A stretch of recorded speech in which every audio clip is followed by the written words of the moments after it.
didn't catch any of my...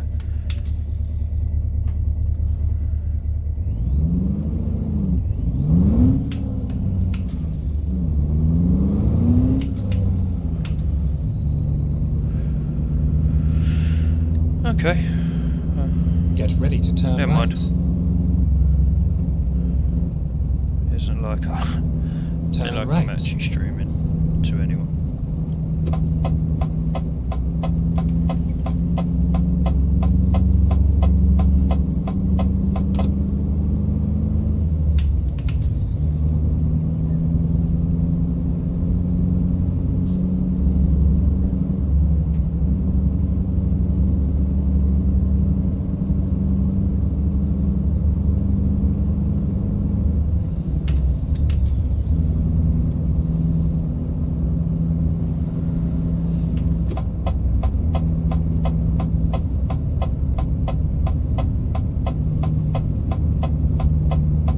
Keep left and then turn left.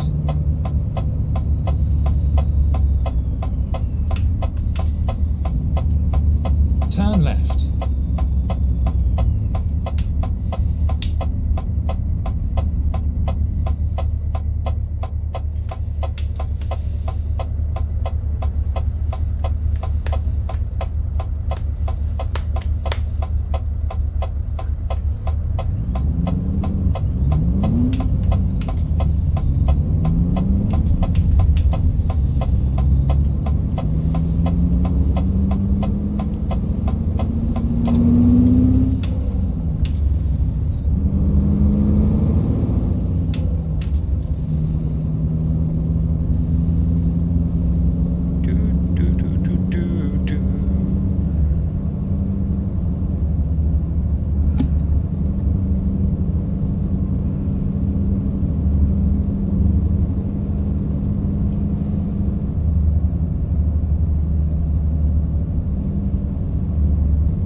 Keep right and then turn right.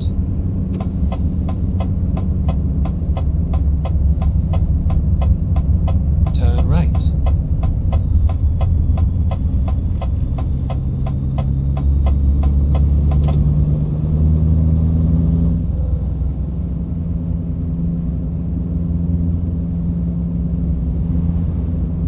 I can feel it through my back. It's like chugging along. Quite like that, that's cool. At the roundabout, take the second exit.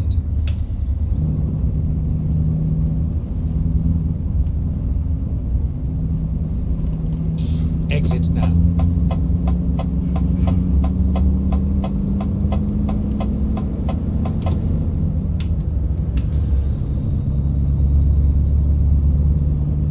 Keep left.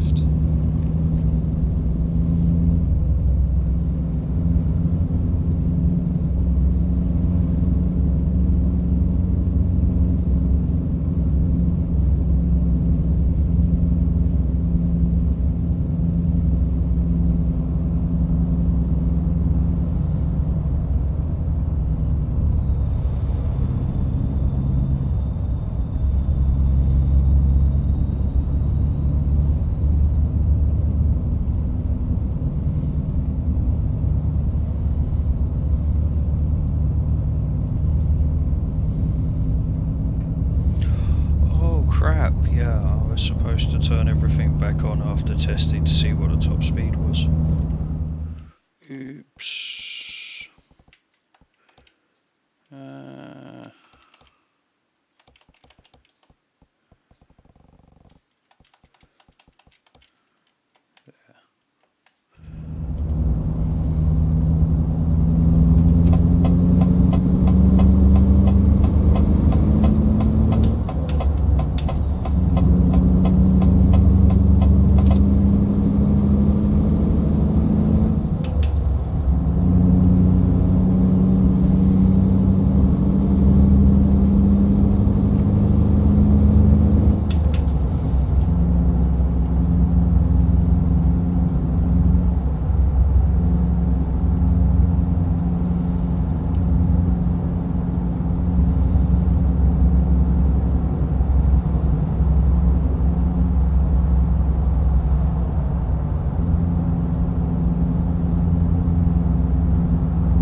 the same thing as go faster stripe, doesn't it?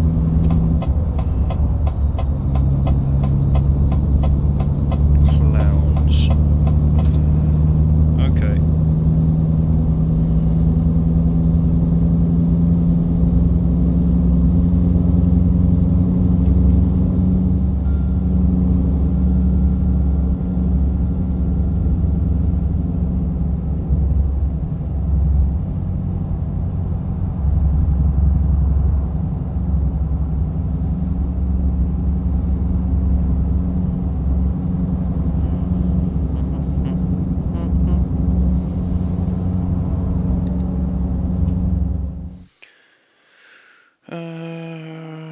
Oh yeah, there it is. Okay.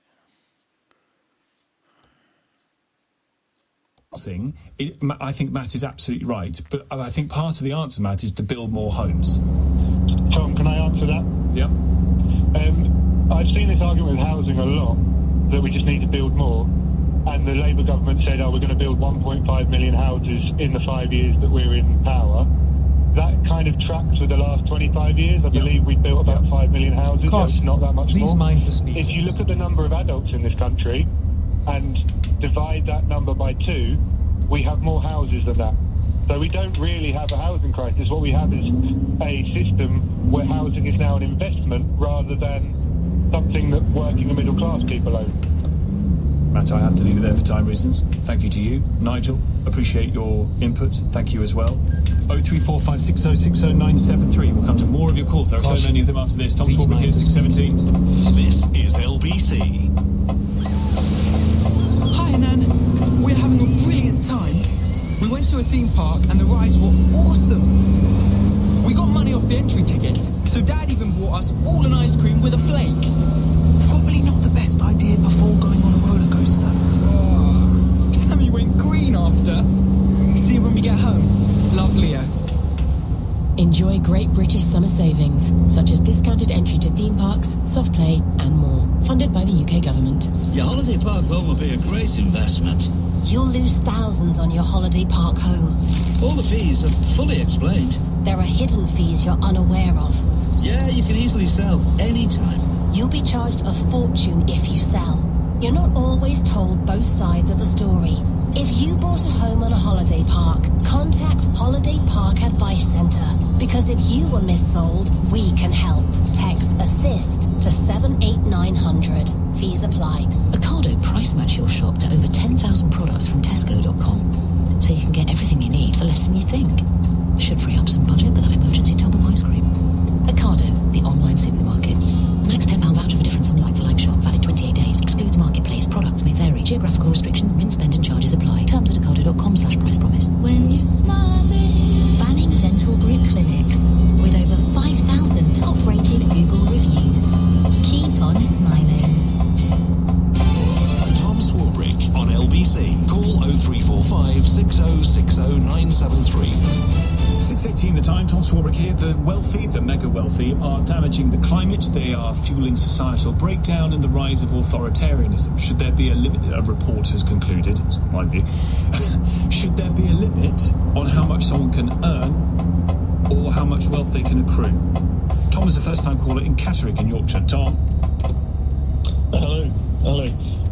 So the point I'd like to make is essentially I believe that there is no more suicidal class than the middle class of England and Britain. They are basically lumping themselves in with the super wealthy. So the argument you'll see more often than not is that a tiny percentage of the super wealthy pay the majority of tax in the UK. And that is true, but that is only true for tax-paying individuals. That's not necessarily true for the true wealthy people who are avoiding this tax entirely. So when we're talking about people helping the economy, starting businesses, etc., that's fine. But there are people who aren't paying any tax on some of the income. And to the caller before who says that they spend a lot of money, I don't know about you, but there is almost no way I could spend billions of pounds. It is impossible. We're talking about... Yeah, I mean, I'd give it a good go, but I'm telling you that this, what happens to that wealth is essentially it just gets spent on assets which drive prices up hugely. So either you say that you can't spend your money on this particular asset Right. class because you're driving up prices because you're, quote, hoarding it. Or you build more of that asset class for more people to try and own. I know which I prefer, but in principle and in reality. Yeah. We've got to build more homes. We have to. I see what you mean. You know, you build more homes, you start more businesses, you pay people more money, people are earning wages, they're putting money back into the economy. But what about the rest of the money that you're accruing? Because we're talking about if you're paying 10% Keep right, on and then exit if you're right. earning 10% on 20 billion, yeah, that's 200 million. Exit right. That's not money that you've earned. That's money you've just gained through interest, and Keep that left, is going up then and up turn and up, left. exponential. Okay, so and if that it's a sits huge divide. Well, if that sits in a pot somewhere, and you can't spend all of Turn that left. because there are only so many cars, you can buy houses, you can buy holidays, you can go on. That accrues gently away in some sort of massive, mega wealthy cash ISA. I don't know. It's not. This is where it's not a massive cash ISA. They're buying up huge amounts of assets, Keep left, massive quantities then of the turn stock left. market. Now listen, back in the day, But hang on. You Just could on earn- that, hang on a sec, Tom. Turn left. Just they're buying up massive proportions of the stock market. How does that damage you?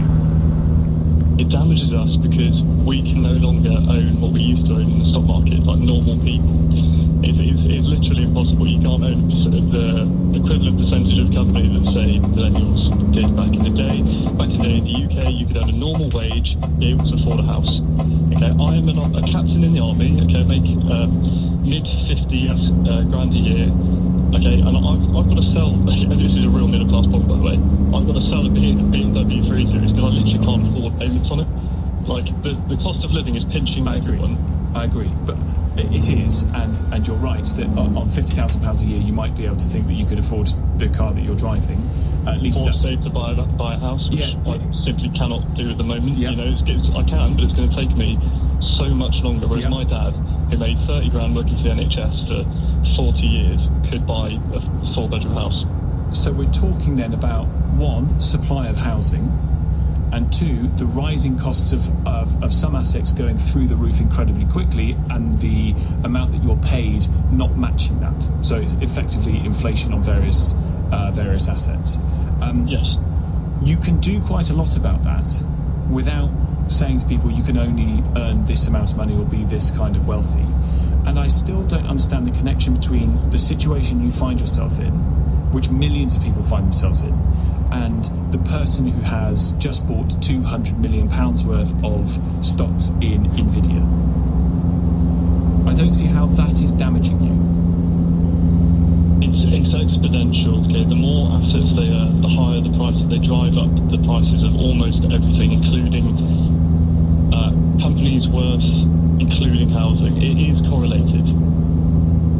So the driving up in value of, say, Nvidia, the AI tech that is driving much of the American stock market, you believe is primarily down to the amount of money being invested in it by people who are just chucking it in because they're seeing it go up and up and up, and eventually it will burst. It's got nothing to do with the performance of that company, the requirement of their product in almost every bit of kit that is clasped by people in their hands. It's a self-fulfilling virtuous circle. I do think Nvidia, I do think SpaceX are hugely overvalued. Yeah, they might be. They might be. So that person's money will go down if they've invested in it, and they stand to lose a proportion of that 200 million quid because it is overvalued, because it's not worth what people think it is. They'll lose money. Well, I mean, you look back to 2008. I was young at the time, but I don't think many of the super wealthy got that hurt by that. You know, who were the people that paid the price when all the stock markets fell? I agree, but it's always going to be the case that wealthier people are able to insulate themselves from financial difficulty than poorer people. That will always be the case, whatever wealthy means in the future. Okay, that's fair enough. And all I'd like to do is leave you with my point that Yes. Yep. because obviously we haven't got all day, is that people defending the super wealthy as if they are the same wealth class is insane. Mm-hmm. Okay, upper middle class, you've got 5 million quid, good for you. You know, and I don't think, by the way, that you should be paying any inheritance tax on that. But there is a huge difference between that and a billionaire. A massive difference. And people do need to realise that, and people do need to pay their fair share. Tom, I wish you very well. I know it's really, really tough at this time, and you're doing a hell of a thing by giving your time, energy and effort and service to this country. Catterick is a lovely place, and it's a very good barracks. I've been there a couple of times. Thank you very much. Cheers. Good man. Take care. Thank you. Kevin's in Basingstoke. Hi, Kevin. Hi, Tom. Sir, fire away. Well, the thing is, people that earn a lot of money, they buy power. Look at Elon Musk. He gave 277 million to Donald Trump's campaign. So he got massive influence. He got huge contracts from that. I mean, he bought X for a lot of money. He's got a lot of influence from that. You've got Christopher Harbour giving Nigel Farage millions of pounds to set up the Brexit Party and Reform UK. So they're buying politics with that money. You've got keep right. You've got they've got two news channels that lose £30 million a year, influence people to vote against their own interest.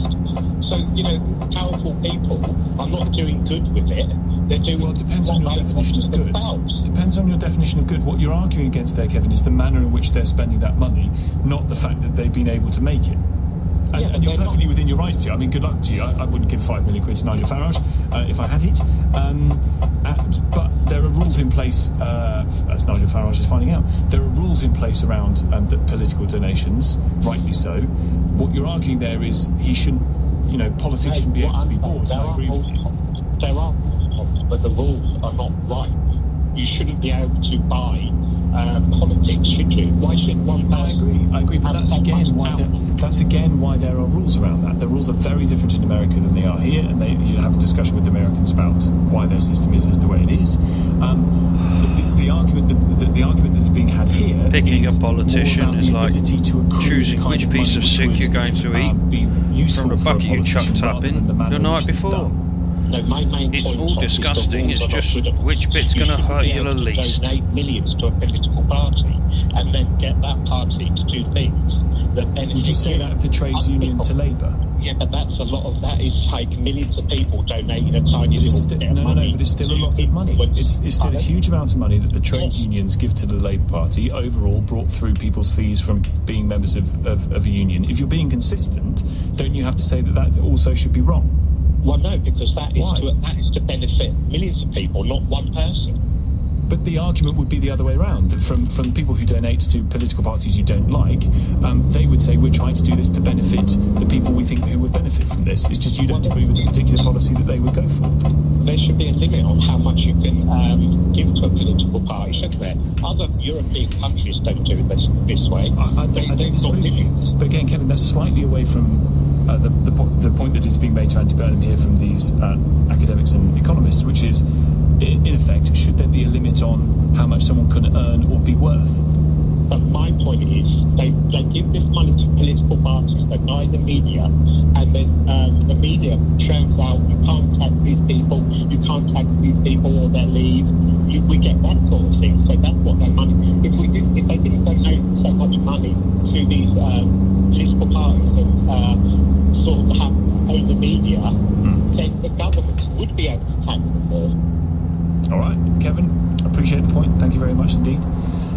03456060973 is the number. Here's the question put neatly by Terry.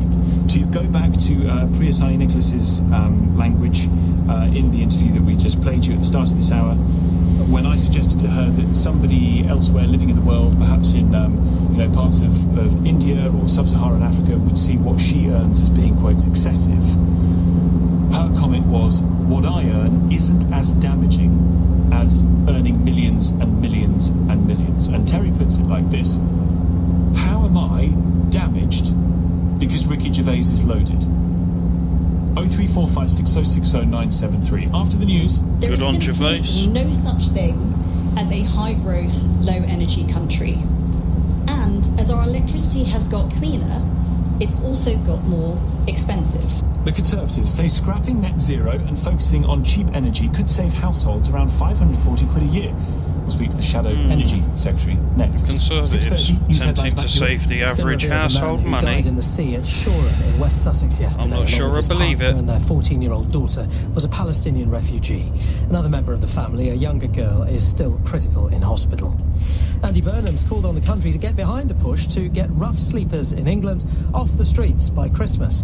The Prime Minister's admitted an extra £102 million he's announced may not be enough to solve the problem. And a murder investigation is underway after a woman died in a fire in southwest London. 9 others were taken to hospital from Hounslow this morning. Another woman's in a life-threatening condition. LBC weather, clear spells and showers tonight. A thunderstorm warning's in place now for Northern Ireland and northeastern Scotland, and another warning's coming into force shortly for Northern England and North Wales. Lows tonight, 10 to 16 degrees. This is LBC. Here we see a family completely asleep. No arguing, no bickering, not a peep. Remarkable. When you travel by train with Southeastern, you unlock 2-for-1 entry and great discounts at over 150 attractions across London, Kent and East Sussex, like London Zoo, the Cutty Sark and Dover Castle. Job done with 2-for-1. Terms and conditions apply. Search Southeastern Railway 2-for-1. Buy your train tickets direct and pay no booking fees. A home on our holiday park will help you relax. Owning a holiday home will be stressful and upsetting. It'll make money for you. There are endless hidden costs. Oh, yeah, we'll buy it back whenever. We'll pay you a fraction of what it's worth. There are 2 sides to every story. If you bought a home on a holiday park, contact Holiday Park Advice Centre, because if you were missold, we can help. Text ASSIST to 78900. Fees apply. Nothing beats a Jet2 holiday. So who's ready for the best summer yet? Unwind in your choice of 4- and 5-star hotels in over 75 destinations like Kos, Lake Garda and Gran Canaria. Book now and get 22 kilograms of baggage included. Jet2 Holidays. Package holidays. Let's see how long we've got left. Commercial protected. Subject to availability revisions. It's not too bad. This is LBC. Message Tom Swarbrick on WhatsApp now on 0345 60 60 973. 6:32, Joanne, I'll come to your call in just a few moments. First, The plans that we have for net zero by 2050 are not working. They're not possible. the Greens have accused the Conservatives of living in fantasyland after the Conservative Party laid out plans to ditch net zero and prioritise cheap energy over decarbonising Britain's power grid. The Shadow Energy Secretary, Claire Coutinho, made the speech. She joins me live in the studio. Thank you for coming in. Why do you want to cut a policy that the Conservatives brought in? Well, look, when policies aren't working, I think the smart thing is to stand up and say so. And that's why Camille Badenoch and I have changed the policy that we inherited. And what I set out this morning was the most extensive analysis of the cost of our electricity system that's ever been done in British politics. And we did that because we believe that the most important thing for the country is to get to cheap electricity. And that's important for the economy and living standards. Everyone will accept that. But it's also important for the environment too. What you want, if you want to clean up your economy, is for people to adopt electricity. But actually what net zero is doing is pushing electricity higher and higher up in terms of costs, and that makes electrification unaffordable for ordinary families. But electricity is being generated in a far cheaper way through renewables than it is through oil and gas. No, so this is exactly what the report sets out. When I was in the department as Energy Secretary, I asked civil servants to prove to me that renewables were cheap. I thought this would be a pretty simple conversation. It was something I heard lots of people say for years and years and years. But when I sat down and combed through the spreadsheets that they put in front of me, I realised that they did not have the evidence. What they were doing is looking at one part of the cost of renewables, the cost of the plant, but not all the extra costs that come along. And essentially, the way that renewables work is like a Ryanair flight. The ticket looks cheap, but once you've paid for your bag, your sandwich, you know, everything else, then actually it becomes very expensive. And what the work did today is it costed up a net zero grid with lots and lots of renewables. And that means all of the extra grid and pylons and cables that you have to build to plug them all into the system, all of the expensive backup when it's not windy enough, all of the times you have to pay wind farms to turn off when it's too windy. And they compared it to a cheaper power system, which just prioritised a balanced mix, a lot more nuclear, a bit more gas. And what they found was that the cheaper power system would save households £320 billion by 2050. Wouldn't you would still have to upgrade the grid to be able to deal with the new power mechanisms that you're bringing on, whether it was nuclear or wind or gas or whatever. The 60 billion quid that it would cost to do that is still going to have to be spent, isn't it? Yeah, so the difference that you've had is you used to have a system which had some nuclear and about 14 coal and gas power plants, and that's what provided all the energy that we needed. You've now got a system where you've got about 3,000 different generators of energy all around the country, and part of that energy source is, for example, offshore wind right at the tip top of Scotland in the middle of the sea, and you're trying to get all that power down the country. So if you continue building more and more renewables, you build more and more grid than you'd have to do in a system which prioritises more nuclear and a bit more gas. And that is an enormous cost. So half the savings of that £320 billion that I talked about comes from having to build much less grid. And one of the things that we've seen in the grid build-out, for example, is that the costs are going up and up and up. Mm-hmm. So even if you look at your average household electricity bill now, about 30% of that bill is the cost of the grid. That's actually higher than your cost of gas fuel. And so if those costs keep going up and up and up, then you have to account for that in your costing of renewables. But once you built the wind farm at the tip of Scotland and the connection to it, very expensive, you don't have to build it again. It's done. Well, no, so that's also another myth, because you have to maintain all of these things. So you have to then have a huge amount of capacity. Don't forget, you need to build your wind, which is working maybe a third of the time, your solar, which is working 10% of the time. You then need gas power to back the system up in the winter. You then need to build all your batteries. You then need to build all this grid. And you're building huge amounts of capacity to get out less and less energy. And then all of that stuff needs to be maintained, right? You need to, fix it when it goes wrong. You'd be paying maintenance on anything at the end of life. And so instead of that, you'd have to do that anyway. I mean, you'd have to do it loads of different. But this is the point. If that's true, but if you have a much more efficient system, then you have much less infrastructure to maintain. So what we're doing, for example, let me just give you an example. You're building 7 homes and saying, I want to live in each home a different day of the week. That's a much more costly version than having one home which you live in all the time. If you build a nuclear power plant, you would have to agree the price that the energy is going to cost before you build it, so the company building it knows what they're going to get in return. That price can be very, very high. It could actually be higher than the cost of wind turbines or solar energy.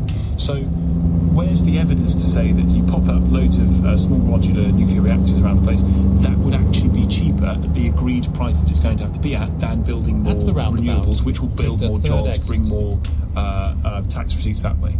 So this is the missing piece of evidence that I found in the department. Where is this evidence? Well, that's exactly what we've done today. And no other British political party, no other think tank, no other government body has done this detailed analysis. And it is, like I said, the most extensive modelling of these two different systems that has ever been done. It's been done by serious experts from energy consultancies and with very quantitative backgrounds to look at that. And what they found was exactly that, Tom, that if you build the renewable system, because of the cost of all that extra grid, all of that extra backup, all of that extra paying wind farms to turn off when it's too windy, it is vastly more expensive. So the cheap power system that I talked about, I should say, is still 80% clean at the end of it. So this is not China pumping out loads of coal. This is still relatively a very clean electricity system, but it's a third cheaper by 2050. That's the £320 billion of savings you get over the next 2 decades. Friends of the Earth hate this. After they say of your ideas, after thousands of deaths from extreme heat this summer, this announcement shows the Conservative Party is completely out of touch with the public, its own voters, and economic reality. Well, look, this is the thing that I don't understand about people in the Green Lobby, is that I don't think they look at figures and data at all. If you look at where the emissions are across our economy, right, let's just take this on its own terms of being environmentally friendly. 10% of our emissions are in the electricity system. 90% are elsewhere. They're in things like how people heat their homes, how they drive their cars. If you want to clean up the 90%, you need people to use electricity. What's our big problem in this country? We've got some of the cleanest electricity anywhere in the world. It's also the most expensive electricity in the developed world. Our big problem is cost. And the question that Friends of the Earth and people like that need to answer is, why would you not want to have an electricity system that's 80% clean, by the way, still much cleaner than almost everybody else in the world, and a third cheaper. That would mean that for ordinary families who want to move to electric heating or an electric car, it's much more affordable, it's much more within reach. And you're dealing with the 90%, not obsessing over the 10%. I'll use the term just finally because it popped to mind. But Robert Jenrick, before he left for reform, said that he became radicalised in the Home Office at seeing everything that was going on and talking to civil servants about, control and all that. To what extent did you become, to use his word, radicalised when you were Energy Secretary, looking at what you say was actually going on and the costs of everything? Well, look, I think everybody, when they spend a period of time in government, gets quite radicalised. You can look at Thomas Sowell in the States, Keith Joseph when he came out of government in the 70s. And the truth is, I think there is a bigger problem in politics at the moment in the way we're running the state, and you can see it in the energy system, is if you are not clear-eyed about costs, if you have poor data, poor analysis, if there is very low accountability in the system, the people who suffer are the British public. So what we're trying to do as a party is, we know we got this policy wrong in the past. Neither me nor Kemi have shied away from saying we don't think we should have signed up to that net zero legislation. But it's not enough to just say that. I think to really take responsibility, you have to put forward credible, properly evidenced policies that will fix the problems that we have as a country. And that's what we've tried to do today. And I would urge everyone to go and have a look at that report if they can. Grateful to you for your time. Thank you for coming in. Claire Coutinho is the Shadow Energy Secretary and Conservative MP for East Surrey, 641. Joanne's been waiting patiently in South Shields. Hi, Joanne. Good evening, Tom. That MP gave me such a laugh. I actually think Tory headquarters should be called Jurassic Park. And cost isn't just financial. Right, as for money and finances and wealth, money, it isn't really a real thing. It's an idea, and it's neither good nor bad. Mm-hmm. So I don't have a problem with people making lots of money, but I think we should be more Bourneville and less Foster Keane. Well, it's true, because we have to share it. I think there should be like a Bill of Rights in this country that if you're going to be part of the society, which means you do give up some of your freedom, we know that, then you share your wealth. But people do share their wealth. People do that all the time. They pay tax. They do? Okay. You pay more tax.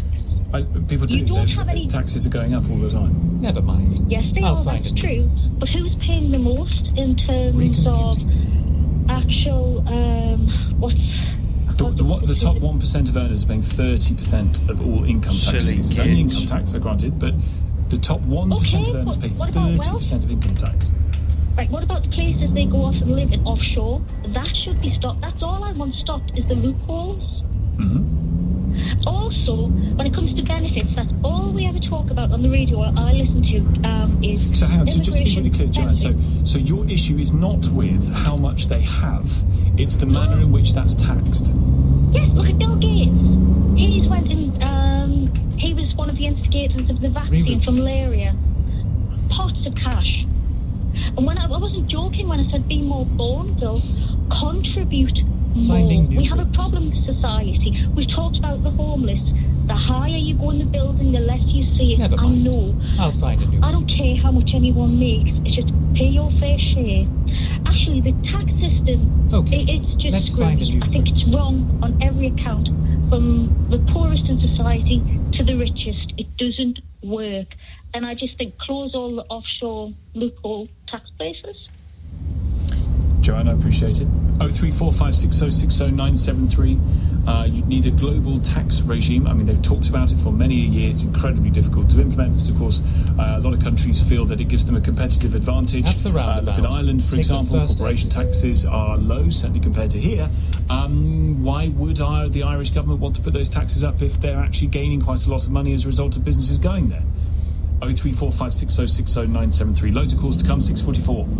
Coming up at 7 on LBC, Henry Riley. At 8, are you convinced that Andy Burnham is the Prime Minister to eradicate rough sleeping? But first, would you be happy to get closer to the EU to stop the small boats, as the Lib Dems are recommending? Henry Riley, at 7.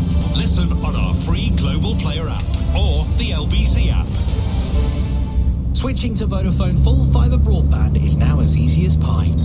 Oh, freshly baked. It's a walk in the park. Hello, little fella. It's like taking candy from a baby. Come on, as if I'd do that. With one touch switch, Go it's straight easy. on. We sort everything out for you. We even contact your current provider. Plus, we'll help towards leaving fees. Switch today to full fibre broadband with Vodafone. Up to £200 credit to cover leaving fees. More information and terms at vodafone.co.uk/broadband. Oh, come on, it was yellow. Take Irish ferries from Dover to Calais, where your pet travels in the pet lounge. You'd be barking not to. Irish ferries. See travel differently. When it comes to shutters, you need to call in the experts. That's why thousands of happy customers choose Hillary's every year. Every one of our shutters comes with a 10-year guarantee as standard, and our UK-made shutters can be fitted in as little as 3 weeks. And if you find a cheaper quote, we'll match it, because we know you want the wow factor for your windows at the right price. And until the 24th of August, you can save up to 50% off selected shutters in our summer sale. So get window-wise and book your free in-home appointment today at hillarys.co.uk. Conditions apply. Serious about the right vitamins for you and your family? Trust Vitabiotics, the UK's #1 vitamin company for expert nutritional care for every age and lifestyle. Vitamins for everyone, including well man, well woman, well baby and well kid. From Boots, pharmacies and vitabiotics.com. For #1 verification, see vitabiotics.com. Tom Swarbrick on LBC. Listen on your smart speaker. Just say, play LBC. 6:46. Pete is in Carterton. Pete. Hi, good afternoon. How are you? Extremely well, sir. Your thoughts?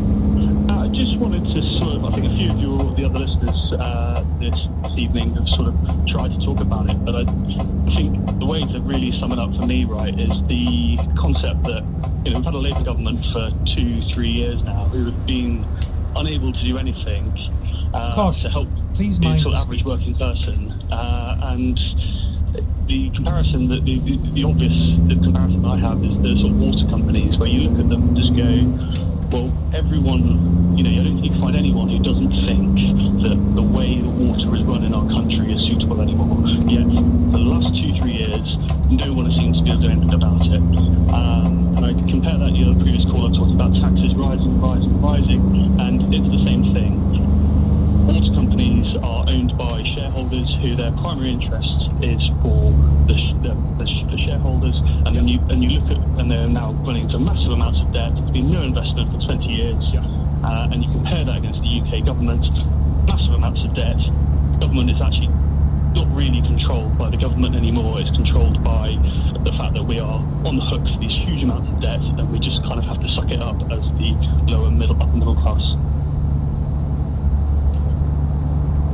That's true, to some extent. But what do you do about the very, very wealthy? I mean, is that to say that they should be paying more to get that debt down? Well, in my opinion, the very, very wealthy have just taken advantage of that system since sort of the 70s and 80s, and like you said, the trend needs to break. Well, right? Just to play devil's advocate on this, taking advantage of that system, i.e. extracting gains from the markets via various companies in order to boost their pension pots. That is also what happens for almost literally everybody listening to this programme who has been in work or is in work. Their pension is invested, in many cases, actually quite a lot of people's pension is invested in companies like Thames Water, and they have made a return. And the housing market is another case of that. A previous caller was talking about how the house prices have massively outstripped salaries. And you're right, that it's so ingrained into how our society is now currently run that it's just a self-fulfilling prophecy where it's like, well, we're all stuck in it, we might as well keep going, and to get off the bandwagon is too painful. In a sense, it's in your interests for a bit for those prices to be lowered. But let's say, Pete, the prices are lowered. You build 7 million homes in a year. House prices collapse. More people are able to buy a house. That's fantastic. It is then not in their interests for that house price to go any lower at all. I completely agree. That's the way that the free market economy works. However, that is at the detriment of the least off of society. If taxes are having to keep up to pay for those individuals to keep the welfare state together, and etc. Pete, appreciate the call. Thank you very much indeed. Right. And to Stephen. Exit right. Hi, Tom. Hello. So you asked the question, why is Ricky Gervais's millions headed to me? Yes. Right? So it's not about how much he has in wealth. It's about how he declares his income. Because what people like Ricky Gervais with millions will do is borrow against their assets at a very, very low interest rate, far, far lower than they would ever pay in income tax or capital gains. And as long as that loophole exists, the Treasury is missing out on billions in tax every year. I don't understand that. So the wealthy individual, let's keep Mr. Gervais out of it because we don't know his tax affairs. The wealthy individual borrows against the land that they own or the houses that they have, the property wealth that they've got. The investments. Yeah, they borrow against that, and with that money they buy even more of it, shoring themselves up even further while making a profit, even whilst paying the debt back. Paying orders of magnitude less money in tax than they would if they declared it as actual income. Those assets, other than land... The law needs to change to either make it that those loans can't be lower than what you would pay in tax. Wouldn't it benefit everyone better if they actually taught us in school how the tax system actually works? But of course then that would mean that we'd all be on the same peg from the start. You can't invest it in this or that or t'other. The reason why they borrow instead of just paying it as income to themselves is because that interest level is far, far lower than you'd ever pay in tax. Every accountant in the world is going to call you stupid if you did it any other way. So you limit what they can buy, how much of it they can buy, how much they can take out? You limit how much banks can offer them in interest rates and make that more competitive with what their income tax rate would be. All right. Stephen, thank you very much indeed for the idea. Alex in Twickenham messaged this. It just says, Tom, random one. Are you the voice actor for Apple who Siri uses to say, We listen to you every night and it's uncanny. Not to my knowledge, Alex. I'd love to be, because that would be Christmas sorted, I think. But I do know the man who was the original voice of Siri. I used to work with him, and boy, oh boy, did he let you know about it. Gaurav's in Aberdeen. Hi, Gaurav. Hi there, Tom. How are you? Yeah, good, sir. Thoughts? Tom, there are two main things that we never seem to ask when we talk about wealth distribution. One is, why do the rich continue to get richer? What happens in the background that makes them wealthier and wealthier? And the second is there any country in the world that is actually bucking the trend? And yes, there is. There is China, where the number of billionaires over the last 5-7 years have gone down by a third. And the question is, how come China can do it but we can't? What is happening in the West? And I'll try and explain this with an example. In China, there are about 240 to 50 different car companies.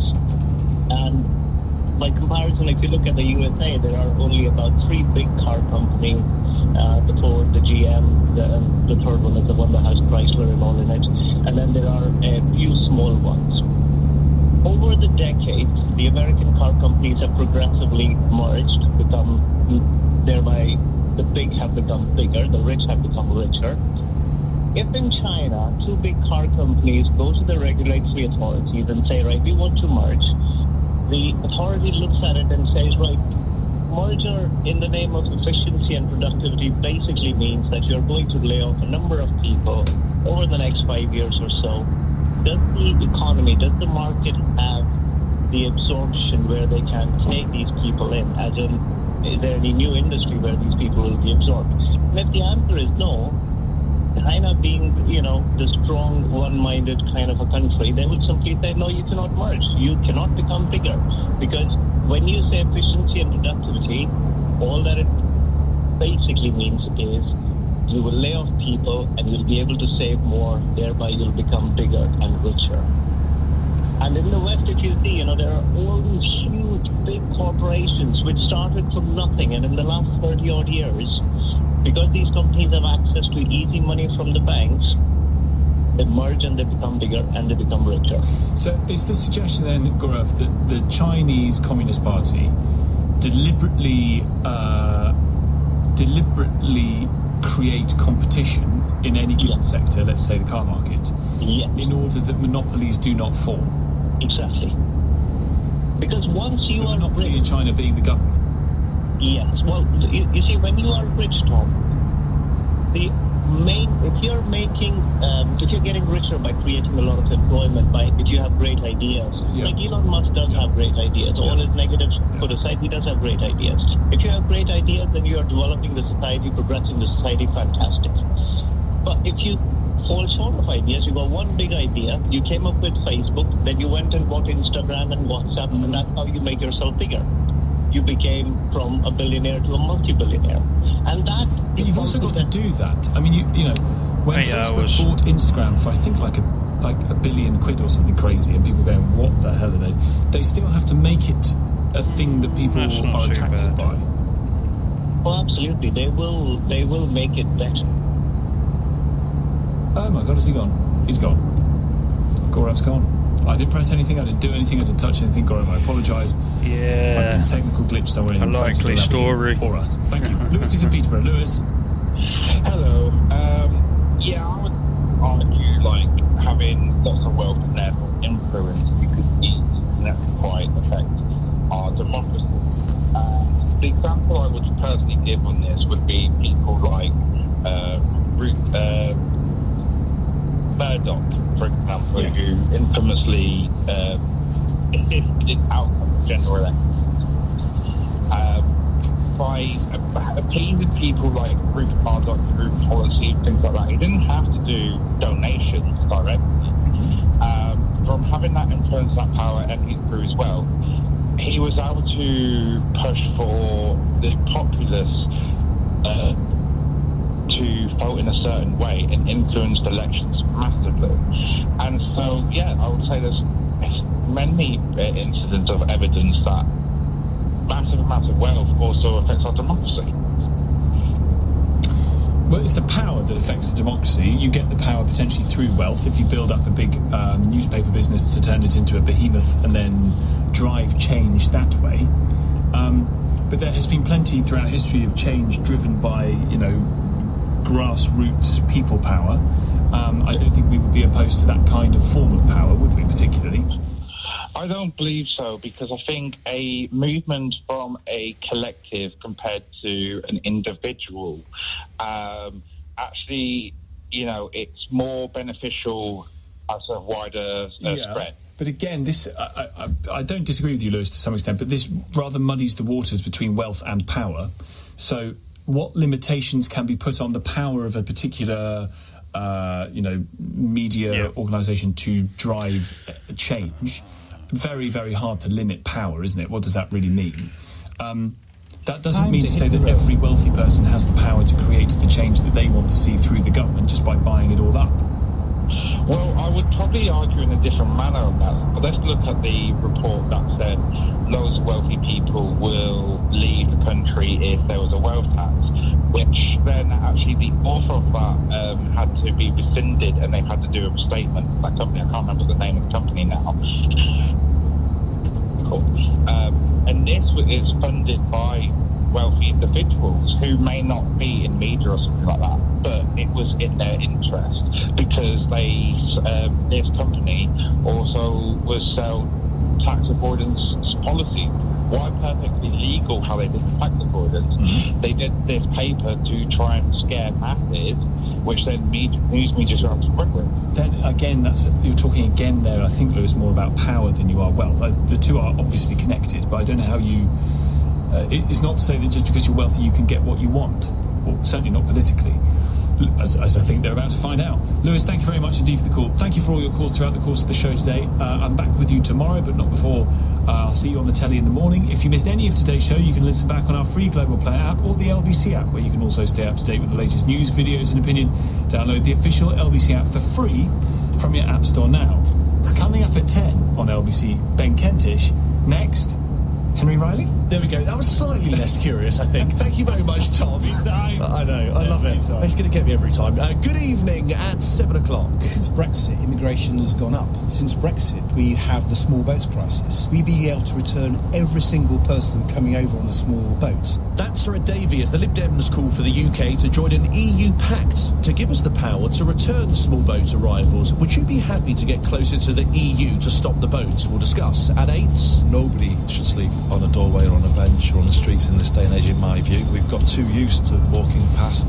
Andy Burnham pledges to abolish rough sleeping. Why hasn't this happened already, and how achievable is it? Your views after 8 and after 9. We are a very friendly place, not only within our own community, but that then transcends into, our key economy, which is our visitor economy. The Isles of Scilly are voted the friendliest place to live in the UK. How friendly is it where you live? And tell me why you live in the most or least friendly place in our country. 0345 6060 973. On your radio, on the LBC app, and Play LBC. Leading Britain's conversation. This is LBC. From Global's newsroom at 7 o'clock. It's been revealed a man who died in the sea in West Sussex yesterday was a Palestinian refugee. His partner and their 14-year-old daughter also died. A younger girl remains in hospital. LBC's Benji Hire has been hearing from the police. The family, they say, had travelled down from their home in London to visit Shoreham near Brighton. They'd entered the water, but soon after, emergency services were called. A huge response along the shoreline involving His Majesty's Coast Guard, the RNLI and paramedics. But sadly, 3 people from the same family died at the scene. The Prime Minister says he's given a rallying call to community groups and charities to help end homelessness. Andy Burnham's announced an extra £102 million to help end rough sleeping in England by Christmas. Risha Lancaster is co-founder of Coffee for Craig, a Manchester-based homelessness charity. It's just a multiple of different approaches works, and that's what worked during COVID, and that's what we did during COVID. We've done it once, we can do it again. A murder investigation is underway after a woman died in a fire at Hounslow in West London this morning. 9 others were taken to hospital. Another woman is in a life-threatening condition. Environmentalists have condemned a proposal by a centre-right think tank to use more fossil fuels and nuclear power in Britain's energy mix. The group Onward claims scrapping net zero would save large amounts of money. The Shadow Energy Secretary Claire Coutinho told LBC she agrees. What the work did today is it costed up a net zero grid with lots and lots of renewables. All of the extra grid and pylons and cables that you have to build, and they compared it to a cheaper power system, which just prioritised a balanced mix. The cheaper power system would save households £320 billion by 2050. And Donald Trump's led reporters on a tour of the intensifying building work around the White House. OK, come on over here. Nice job, fellas. He's again defended his new ballroom and military bunker, which he's been ordered to stop building by the end of the week due to a legal challenge. And a new helipad is nearly finished. This is a helipad at the highest level. It can land any helicopter in the world, no matter how big, no matter how powerful. Yeah, come on over here, fellas. In the city, the FTSE 100's closed up 15 points at 10,743. The pound buys $1.35 and €1. In this country, we're so interested in what's happening in America. Tonight, a thunderstorm warning is in place for many northern areas. Lows of 10 to 16 degrees. Sunshine and showers tomorrow. Highs of 12 to 23 Celsius. From Global's newsroom for LBC, I'm Matt Hewitt. This is LBC from Global, leading Britain's conversation with Henry Riley.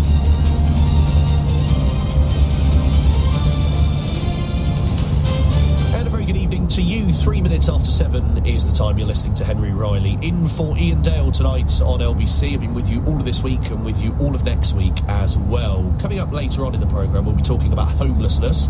That's a big pledge from Andy Burnham on the steps of Downing Street. More meat on the bone in terms of that today. We'll get into that after 8. And then after 9, canvassing your opinions on the friendliest place and least friendly place to live in the UK. As this study has shown, it's the Isle of Scilly that are, the Isles of Scilly, that are the friendliest, and Barking in Dagenham, which is the least friendly. So you might want to defend your area. We'll come into that after 9. We're talking this hour, though, about this announcement from the Liberal Democrats, and it's on the small boats, which was an issue. I have to say, I thought the Lib Dems were sort of conveniently ignoring for some time, but nonetheless, they've made a big play of this policy announcement today. Sir Ed Davey was down at Dover speaking with various reporters. And the crux of it is that the UK should join this new EU Migration and Asylum Pact as the way of tackling boat crossings across the Channel. Now, this agreement is relatively new. The European Union have been working on it for many years. It came into force in June, and the idea is that it speeds up the asylum process, increases the number of irregular migrants who are then returned to their home countries, and spreads the responsibility, crucially, of caring for and processing asylum seekers, obviously if they become refugees, across the EU. And Sir Ed argues that signing up to the pact would allow the UK to return asylum seekers to the first EU country that they entered, and therefore he thinks destroying the business model of the gangs who are, as we know, shipping people across the Channel. I'd like to know from you this hour, firstly, we've got all parties talking about this now. This is the latest that you see the Conservatives talk about sort of leaving the ECHR. Reform UK have spoken about the Royal Navy being deployed. Now we have this suggestion from the Liberal Democrats, in essence, to get closer to the EU to help stop the boats. Do you think that's a sensible one? 0345 6060 973 is the number to call. Would you be happy to get closer to the EU and join the Migration and Asylum Pact if it means that we can stop the boats? That number again is 0345 6060 973. And there clearly are benefits to joining this pact. I would suggest there are certainly drawbacks as well. Let's explore this more with Will Forster, who is the Liberal Democrat Immigration and Asylum spokesperson. He's also the MP for Woking and joins me now. Will, thank you very much for your time. Could you outline firstly why you've come to this proposal to join the EU's Migration and Asylum Pact? Well, the Liberal Democrats have announced today what our solution to the small boats crisis is, and that is to get closer to the European Union, but work with other international partners as well. This is a cross-border problem. We do want to work with the EU and join their migration pact to ensure that anyone that comes to the UK is returned to the first safe EU country that they entered. Small boat crossings wasn't a problem before Brexit. It's become an issue because asylum seekers are shopping around. They've been refused either asylum, temporary refugee status in the EU, and because we're not in the EU anymore, we are not able to share that data. We're not able to deport people to the EU. Whereas asylum seekers are able to get a second chance and shop around and come to the UK. This didn't used to be a problem. It's become a problem now. We are hearing from asylum seekers, from refugees, whether in Calais or have come into the UK, that they are using the words Dublin Convention. They know that the UK is a soft touch because we're not in the EU or we don't have a deal with Europe, and that needs to change. In terms of the pact itself, and you talk rightly, I think, about data sharing, and we have this issue of what's called dump dipping, where people are rejected from EU countries, some for even people smuggling or various other offences that they've been rejected for, and then they come to the UK and there's none of that intelligence sharing. I agree with you there. If you look at the various components of this that would require us to join, though, 30,000 migrants that the EU would essentially distribute between us and other countries that we wouldn't ordinarily have. So that's a price worth paying, is it? Right. So as part of this deal, the UK would return migrants to the first country that they entered in the EU. Are we taking 30? There'd be 30,000 of which we would take. After that, there would be a distribution, and I think the UK is keen to take our fair share of asylum seekers. What we aren't keen on is to have uncontrolled crossings, dangerous crossings, people enter the country illegally. We want to ensure that we play our part in helping countries that have got huge challenges, people will obviously flee them. But we want to play our part, and that deal with Europe, I think, is a fair way to do it. My constituents of Woking are very proud that we have welcomed people from Afghanistan, Syria, Ukrainians. But it's been done, chosen and controlled in a fair manner. What we've got at the moment under the chaotic system that the Conservatives left the Labour government and still hasn't been tackled isn't a controlled system, it's not a compassionate system. I mean, Nigel Farage was criticised when he outlined some of his proposals with regards to migration for not speaking to some of the host countries. I mean, in terms of this, would the EU definitely let us join? I mean, have you actually spoken to the EU? There's no reason why the EU wouldn't let us join. I think they would be very keen to work. But have you also spoken with the EU to confirm that? I have not met with EU officials, but I know colleagues in the Liberal Democrats have. Right. We are opening up that line of communication. But they would definitely let us in, just to be clear. You're saying that we have that assurance that we would definitely be let into this pact? I can't imagine why they wouldn't want us involved. But respectfully, that's the same argument Nigel Farage makes when he talks about countries like Albania. I'm sure there's no reason why. I mean, this is a big proposal from you, and I'm wondering whether we definitely know that the EU have buy-in, whether they're definitely going to accept us. And it seems like you haven't asked. I believe they will, yes. Do you believe they will? Based on what? We can't. Nothing is guaranteed in politics, but there's no reason why the UK couldn't be part of this. I think should we have asked them, perhaps, in advance of announcing this? We're sadly an opposition party rather than have direct talks with the EU as a government party. What you highlighted with reform is their solution, sadly along with the Conservatives, is to rip up our international agreements, whether it be on the European Convention on Human Rights or others. That isn't the solution. The reason why we're proposing this solution is we've seen what's happened following Brexit, following not working with other countries, and we need to ensure that we get back control. But we do so in a fair manner. Speak to constituents of Woking, they do want us to be a safe refuge for people, but in a controlled manner. Small boats crossings are just an example of it being done appallingly. I have already mentioned Ukraine, and Ukraine's a really good example where we had a safe and legal route. You didn't have Ukrainians crossing the channel in an unreasonable manner, and we had no Ukrainians crossing in that way because we had a safe and legal route. This solution, this European migration pact, is another version of that. You keep saying that this is as a result of Brexit, or that Brexit certainly hasn't helped the situation. I mean, people will look to other countries like Ireland, which is going through a migration crisis. Other like-minded European countries are going through a migration crisis. We saw 60,000 people cross into Ceuta, which albeit isn't on the mainland, but is a Spanish territory, in the space of 24, 48 hours or so. Why has Brexit had an effect then? Well, the UK used to be able to return failed asylum seekers to us and to the EU, to the mainland Europe. We're not able to do that anymore. It's clearly been an issue. We didn't used to have these small boat crossings. I think comparing what's going on in Spain and Africa is slightly different. The EU has set up this quite good pact where we are gathering biometrics data on arrivals. When an applicant is refused asylum status, we as the UK want to have that data. When you and I are going on European holidays at the moment, we're giving our data away. The UK's not able to share that vital intelligence gathering option, and that's shocking. We're not part of Europol. If we really want to counter these gangs, we need to work with Europe to do so.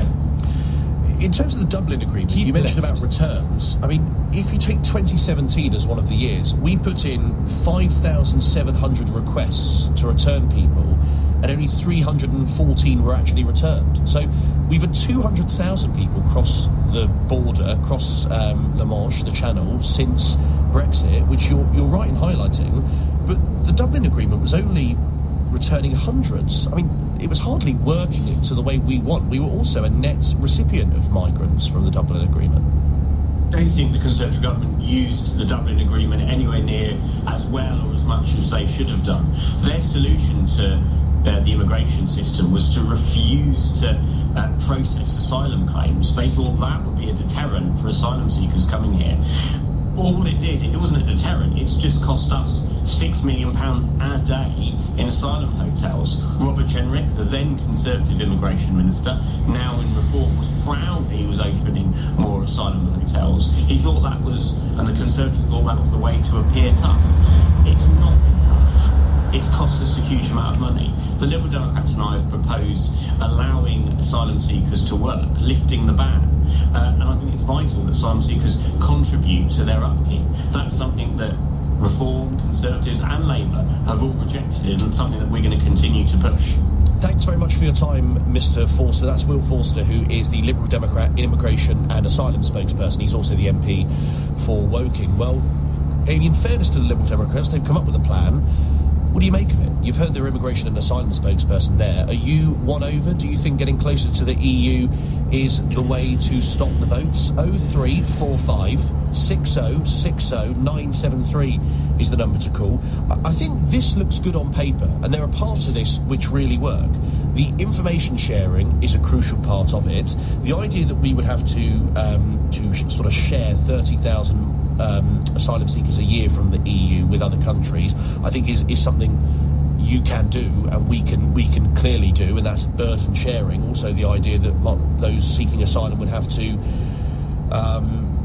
do so within the first country of origin or within the first country they enter. I mean, that I can completely understand, but there are some issues with this, not least whether we've actually spoken to the EU, and it would seem based on that they haven't even put the phone call in. The idea that the Dublin Agreement, which was effective, by the way, is far more effective than what we've got in now, but the idea that that is a silver bullet clearly is not the case, because we were only returning hundreds of people a year, albeit the small boats sort of crossings have massively increased since we've left the EU. I'm not saying it wasn't effective, the Dublin Agreement, but it certainly didn't work as much as we'd have hoped. And also, take this, so under the terms and conditions, if we do sign up to this EU Migration and Asylum Pact, if you have family ties, and if you've previously studied in Britain, you would be given preferential treatment. You'd be given fast-track access to the UK. Now, we already know how much of an issue study visas are. We already know that people, understandably, have family ties to the UK through various means. And then also, there's guaranteed labour market access for asylum seekers within 6 months. Now, that's another debate to be had, because currently we don't let people who are looking for asylum, who are seeking asylum, we don't let them work. This would mean that within 6 months they would be. Are all of these policies, are all of these things that we would have to sign up to as part of the EU's Migration and Asylum Pact worth it if it means stopping the boats? 0345 6060 973. This is LBC. Big Motoring World is the nation's biggest used car supermarket, so we go big on choice. With thousands of cars like Audi, BMW, Citroen, Fiat, Ford, Honda, Jaguar, Kia, Land Rover, Lexus, Mercedes-Benz, Mini, Nissan, Peugeot, Polestar, Renault, Seat, Skoda, Tesla, Toyota, Volkswagen and Volvo. Whew. Find the car you really want at Visit bigmotoringworld.co.uk to verify comparison and for T's and C's. Nation's biggest refers to cars in stock. Everything cake at Ocado. We've got birthday cakes, Jaffa cakes, pancakes, fish cakes, rice cakes, oat cakes. Basically, you can have your cake and eat it, as well as non-cakey stuff. At Ocado, the online supermarket. Give us a try and get 25% off the food in your first shop and free delivery. Geographical and other restrictions apply. New customers only. Min spend £60. Max saving £20. Charges apply. Terms at ocado.com. When you're smiling. Banning Dental Group Clinics. With over 5,000 top-rated Google reviews. Keep on smiling. Here we see a family, completely asleep. No arguing, no bickering, not a peep. Remarkable. When you travel by train with Southeastern, you unlock 2-for-1 entry and great discounts at over 150 attractions across London, Kent and East Sussex, like London Zoo, the Cutty Sark and Dover Castle. Job done with 2-for-1. Terms and conditions apply. Search Southeastern Railway 2-for-1. Buy your train tickets direct and pay no booking fees. Henry Riley on LBC. Call 0345 6060 973. The Liberal Democrats have come out today and announced their plan to stop the boats, to not quite smash the gangs, but certainly to try and reduce, if not stop altogether, small boat crossings. Sir Ed Davey was on the shores of Dover today announcing that plan and says that Nigel Farage and the Conservatives have deceived the public by claiming that their botched Brexit deal would protect our borders. As he points out, 200,000 people have now crossed the channels in small boats, up from very, very few before the referendum. Is Brexit partly to blame, as the Lib Dems are suggesting? 0345 6060 973. I think there's going to be various components in order to crack down on small boat crossings, and I wonder if this is part of the answer to join this migration and asylum pact within the EU. Noting that they wouldn't necessarily have us, noting that you would have to distribute 30,000 a year, noting that we'd have to pay a fee, presumably, to join. I think Norway and Switzerland, who are in the scheme, pay about £600 million a year. Well, we're already spending a lot of money giving it over to the French, which seems to be money for old rope. I wonder if we should be diverting it to this. But what do you think? 0345 6060 973. Have the Lib Dems got the answer to the small boat crossings? Is it getting closer to Europe? Olive's in Crieff. Hello, Olive. Hi there. How are you? Very well, thank you. What did you want to say? Well, I guess you were rightly comparing to Ireland before the break, and the reality is, in the same years he quoted, where he said small boats were lower, they were, because people came in lorries prior to that. And if you compare that to Ireland, in 2016 to 2018, it was between 2,000 and 3,000 asylum requests a year. Since then, it's been 13,000, and indeed, just like the UK, had a slight fall-off. But he talks about the Dublin Agreement like it was a magic bullet. The reality is, in Ireland last year, there were almost 2,000 requests to transfer people back to their country of origin. How many did get returned? 2. Really? So there were, 1,950 or something, I can't remember offhand, but just 2 were actually returned. So there is no magic bullet, and the new regulations, the Migration Pact, won't change that, because the reality is right now, for quite some time, most migrants are entering Spain or Italy, and they're not accepting returns. So in fairness, though, this would mean that they have to register in the country of origin. It asks them. They don't register today. So how are they going to enforce that as a reality when they're being smuggled point to point? Today, there are many that arrive in Spain or Italy and don't register, and arrive to Calais and refuse to register with the French because they have a destination in mind, be that Norway, Sweden, Germany, UK, or anywhere else, that they have a family or friendship relationship. Sure, but ultimately, I mean, you're right, the enforcement of it is clearly something that's going to be a massive issue. But equally, the idea that you would have to claim within the first country you arrive into, now it wouldn't necessarily stop everyone coming in, but I mean, if that is properly enforced and the UK Coast Guard can prove, in addition to if you get some cooperation with the French, I mean, surely that would be a positive if you have that policy at least in place. Well, the reality is, if Italy then is taking 20, 30,000, whatever it is, arrivals into EU and having to process them, it creates a temporary reprieve where you've got huge backlogs there, and then there'll be appeals saying, I don't want to go to that country, I would face hardship or lack of family relations or right to a life. So the assumption is that they can be processed and then transferred, but there's a whole lot of appeals and human rights cases in the middle. Ultimately, though, the intelligence sharing, we could probably agree on that, Olive. The fact that, definitely. Yeah, I mean that's 100%. definitely a positive here, because at the moment people can say get rejected from Spain or France, and then before you know it, they're arriving here and they might be rejected for all sorts of reasons, and we simply have no idea. Indeed, absolutely. But then I would question what sharing happened in 2016, 2018 when that practice was happening. I'm not entirely sure that Brexit was the cause or indeed the remedy, even though I voted Remain, but I'm not convinced that that was either part of this problem with an increase in migration or part of the solution. Ultimately, we are taking our share. Many countries are. It's not about that, but the reality is that there is no golden bullet in simply getting closer to the Migration Act, because we all understand negotiation with the EU will be about either rejoining or freedom of movement for those who have already arrived in the EU. That's a settling pen and a hinge pin in every negotiation. OK, thank you very much, Olive, for calling in. Olive there in Crieff, 0345 6060 973. If it's not this, then what is it?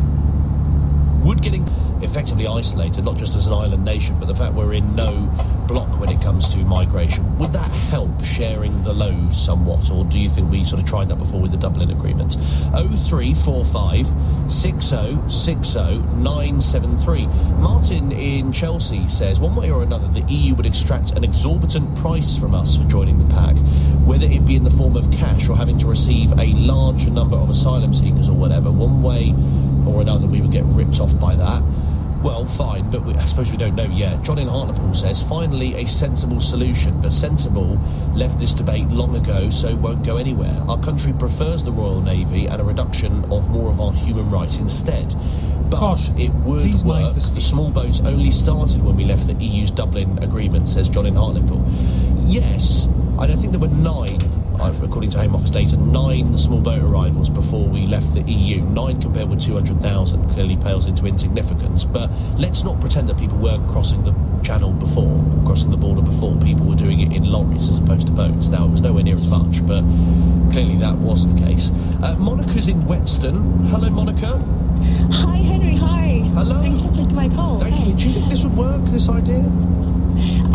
Probably not. I just text you first, even myself, but I see the difference, what's happening with Whetstone in particular over the last 5-8 years. But my text was referring more to the EU, the European Pact on Migration and Asylum Seekers, because you say one of your previous caller, I think that was someone from the one part, exactly, Lib Dems. Yeah. He said that he proposed and he was happy to take 30,000 refugees under that pact, if EU agrees to that, and he was pretty confident that that's going to happen. But as far as I'm concerned, Poland and Latvia have rejected taking even one single refugee under this pact, and in Poland in particular, really? I'm Polish by birth. Well, if you do reject people as part of this plan, then you have to pay €20,000 per person that you decline to accept. So there is a penalty.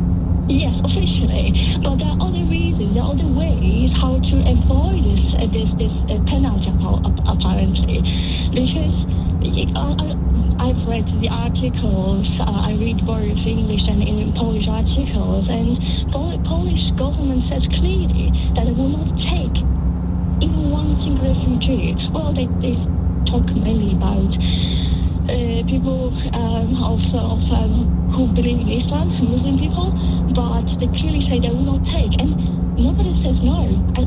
Personally, I haven't heard anything from the EU coming that they will do something with that. First of all, obviously they postpone our grants, but that, I believe that's finished. Poland has received grants. Okay, and it's a good comparison to bring in Poland and Latvia. I understand why you've done it, but in terms of Whetstone then and the UK, what is the solution?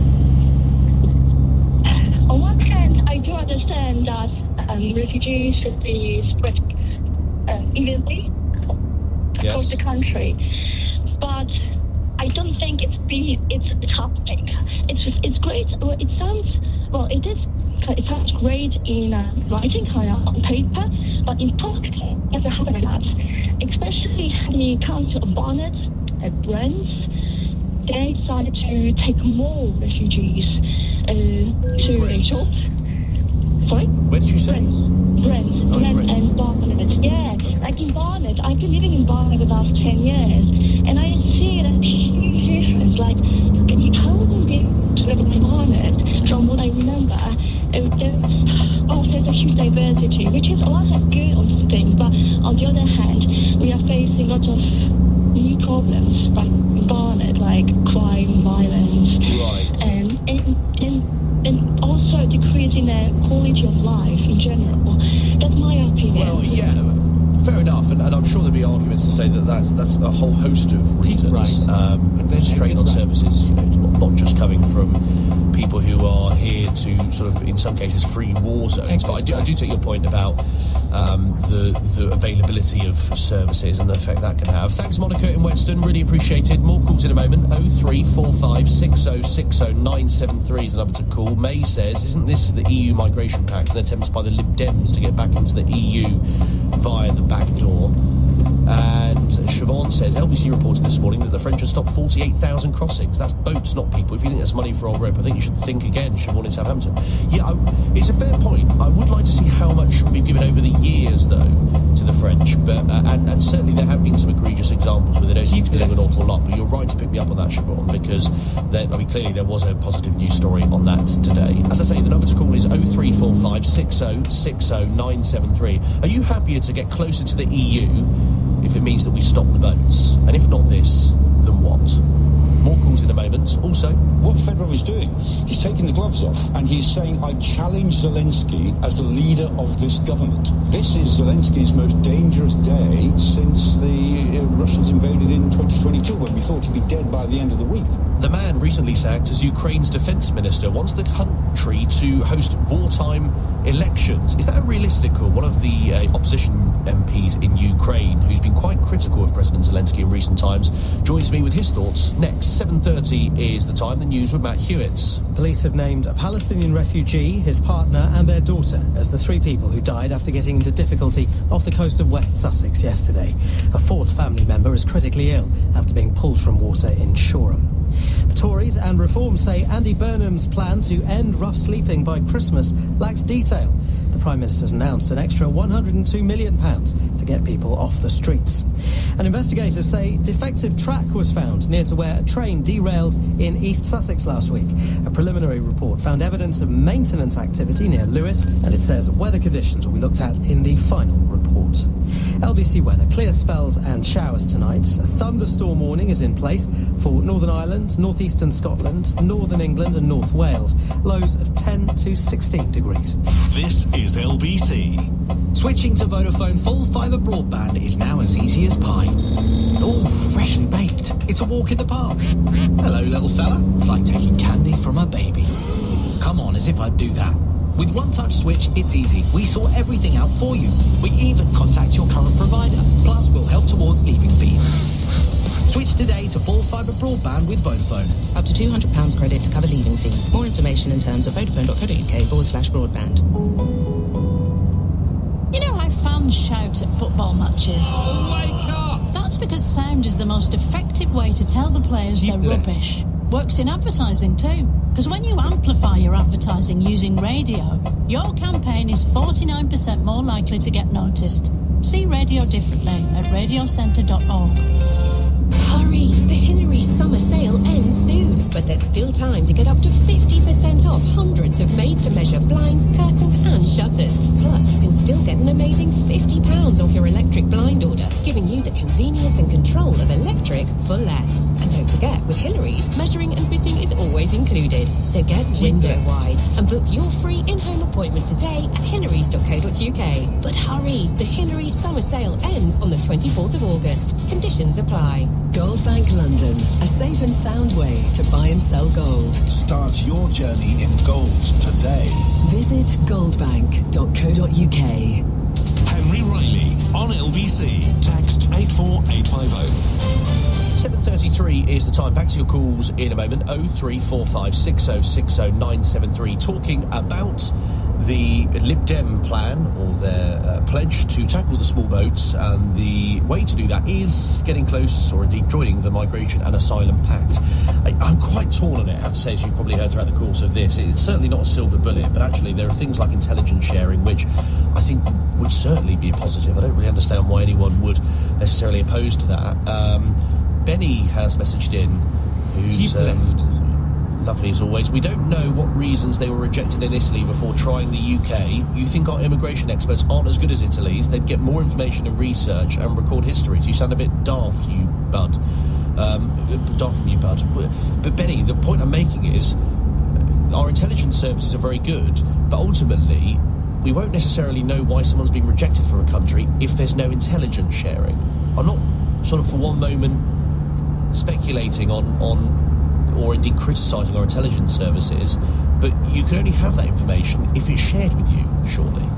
More calls on that in a moment. There are other stories, though, and the former Defence Minister, Mykhailo Fedorov, in Ukraine, has called for the country to find a way to restore a full democratic process, even as the war continues. He argues that Russia should not be allowed to determine when Ukraine can elect their government. Let's bring into the conversation Olensky Goncharenko, who's a member of Ukraine's parliament from the opposition European Solidarity Party. He represents the Odessa region. Really and Mr. Goncharenko joins me now. Really should there be an election? Is this former defence minister right? No, he is not. So, I mean, we need elections, and President Zelensky is a poor manager, and even closest members of his team, like Mr. Fedorov, already now acknowledge this. But the problem is that we can't have elections due to security reasons. And unfortunately, this cannot be changed by political statements. It's too dangerous to take people to the polling stations when Russia is attacking all our cities. People can die there. There are risks that Russia will try to destroy elections in the very beginning by attacking the polling stations, in which case many people will not go to take part in elections at all, which can cause Ukraine to the situation when we will not have legitimate power at all. Today we have legitimate president. I'm tapping I'm not supporting President Zelensky, but he's legitimate. But after such elections, we can lose any government, any legitimate government. So this is a real risk. Also, Ukrainian legislation does not allow to have elections during the martial law time. What is Mr. Fedorov trying to achieve, then, by what he did today? I think he should be asked about this, not me. Yeah. But I think that he recently, after he was kicked out from the position of Minister of Defense by Zelensky, his numbers in polls were peaking. And I think Mr. Fedorov sees this as a political moment for himself, as a political opportunity.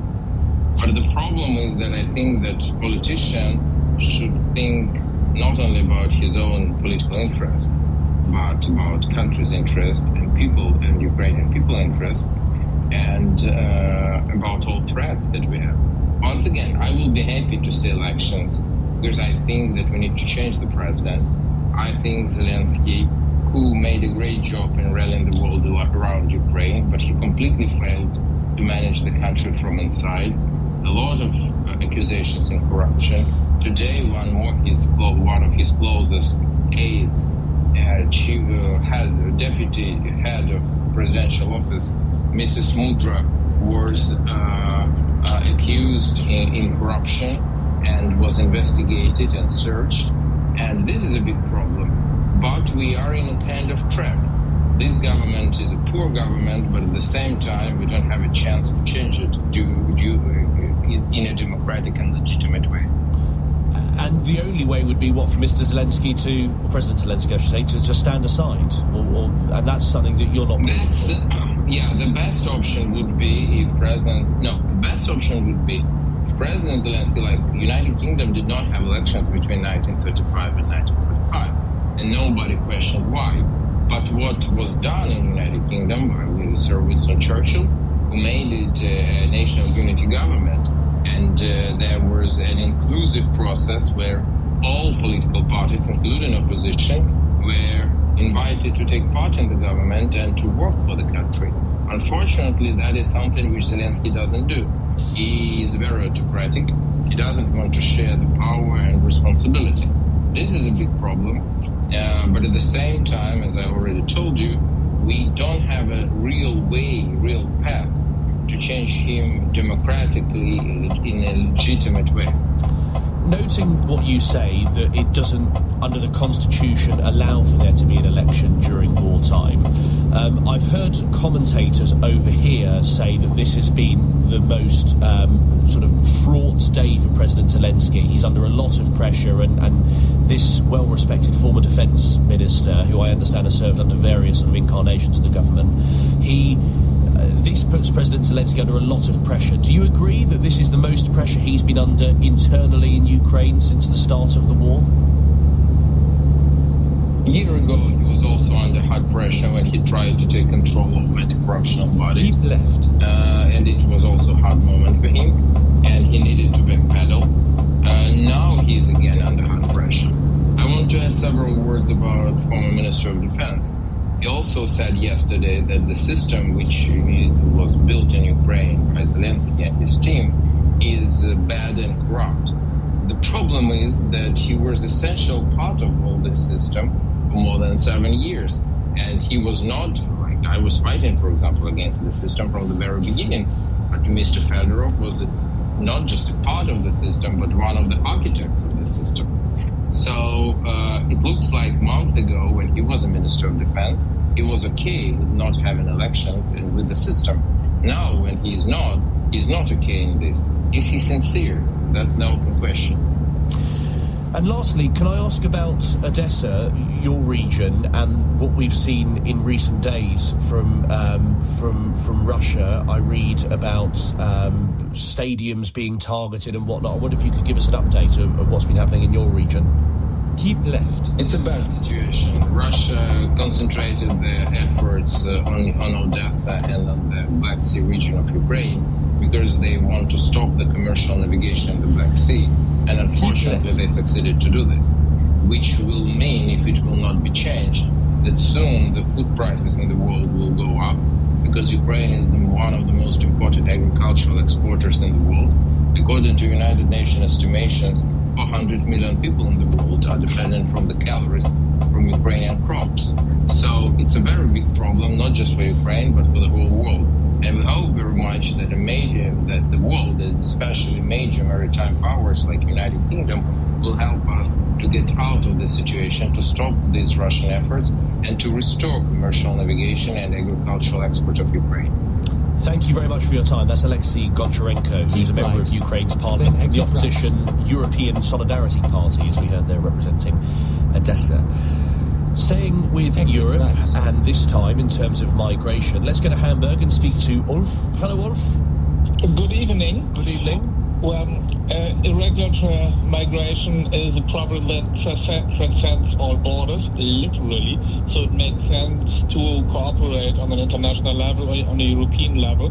The old Dublin system has been inoperational for the last 10 or 15 years. It would have meant that the burden of such immigration would have rested on the border states, so to speak, Italy, Greece, Spain.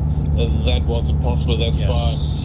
Well, under this, to be fair, it still requires that the country that you arrive in, that you claim asylum. Yeah, I didn't get the last sentence. Could you repeat, please? Well, as in this new agreement, the Migration and Asylum Pact, also means that the first country you arrive in, as you say, probably likely Greece, you have to claim asylum there. Yeah, but that doesn't mean you say that the Greeks are not stuck with everybody who washes up at their shores. A fair distribution is the key, and that makes sense. What bothers me, just as an aside, is the incredible arrogance of people who think, oh, the EU has no reason to reject us. I'm sorry. They didn't even bother to ask anybody. I can give you two reasons why the UK might be rejected. Go on. When the UK was still part of the EU and still part part of that, of some intelligence sharing system across the border, there was a little accident and all available data were copied into the UK without permission. What a coincidence. They grabbed all the data they could get while they could still do it. Right. And second, keep right and then exit right. We can see how you treat the French. You blame them for everything that goes wrong, right. And there's all this nagging and complaining. So if we let you agreements with them, in fairness, Ulf, and we expect them to adhere to their sides. Now, it's good that they've managed to stop people, but there have been examples where we had 230 people on one dinghy which didn't get stopped. And terminate the agreement if it doesn't work to you. If you think it does no good, that would be interesting. Well, no, we like diplomacy, Ulf. Come on, we're trying to negotiate with them. Really?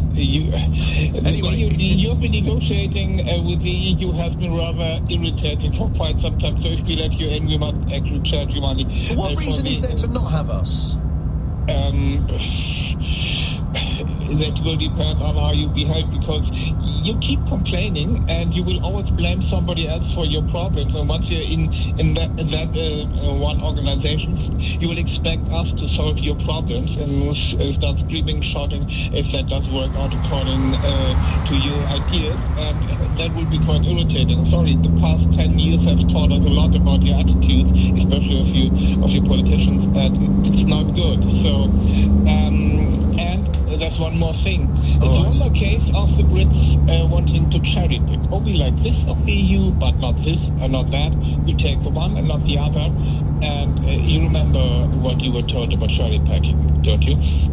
Well, what, during the negotiations? Yeah, yes. Cherry picking. So we shall see. I'm a bit skeptical, but I'm mainly irritated by this automatic assumptions that there's no reason to reject you. It just brushes me the wrong way. Okay, well, fair enough. Sorry to have done that, Ulf. There in Hamburg. More in a moment. 0345 6060 973. I'll repeat to you the question with which we started the hour. Would you be happy for the UK to get closer to the EU if it meant stopping the boats? And if this is not the solution, then what the hell is? Coming up tomorrow morning on Nick Ferrari at Breakfast. It's been a long, hot summer, and the issue of water has barely been out of the headlines. Nearly 3/4 of England is now in drought. Millions hit by hosepipe bans. With fears over surge pricing, the Prime Minister warned the water industry not to take advantage of customers. We have a situation with water where the shareholders never lose, the bill payers never win, and that can't carry on. But with leaking infrastructure, no new reservoirs built in decades, and no clear plan from the politicians, the problem of water drips on. Tomorrow morning, a special show focusing on the water industry, asking whether Britain could run out of water in the next decade and what can be done to stop it. Nick Ferrari at Breakfast. Back tomorrow morning from 7. Listen on our free Global Player app or the LBC app. Summer with my kids is paddling pools, barbecues, making those lifelong memories. But that's not every family's summer. We hear a lot about winter hardship, but for families facing poverty, summer can be one of the hardest times. Schools close, free lunches stop, the pressure builds. Bernardo's gets it. They're working alongside families with practical help to take some of that weight off. To find out more about their important work and how you can help, search Bernardo's. LBC supports this message. Pick up more sun cream. Impromptu picnic. Late night cinema trip.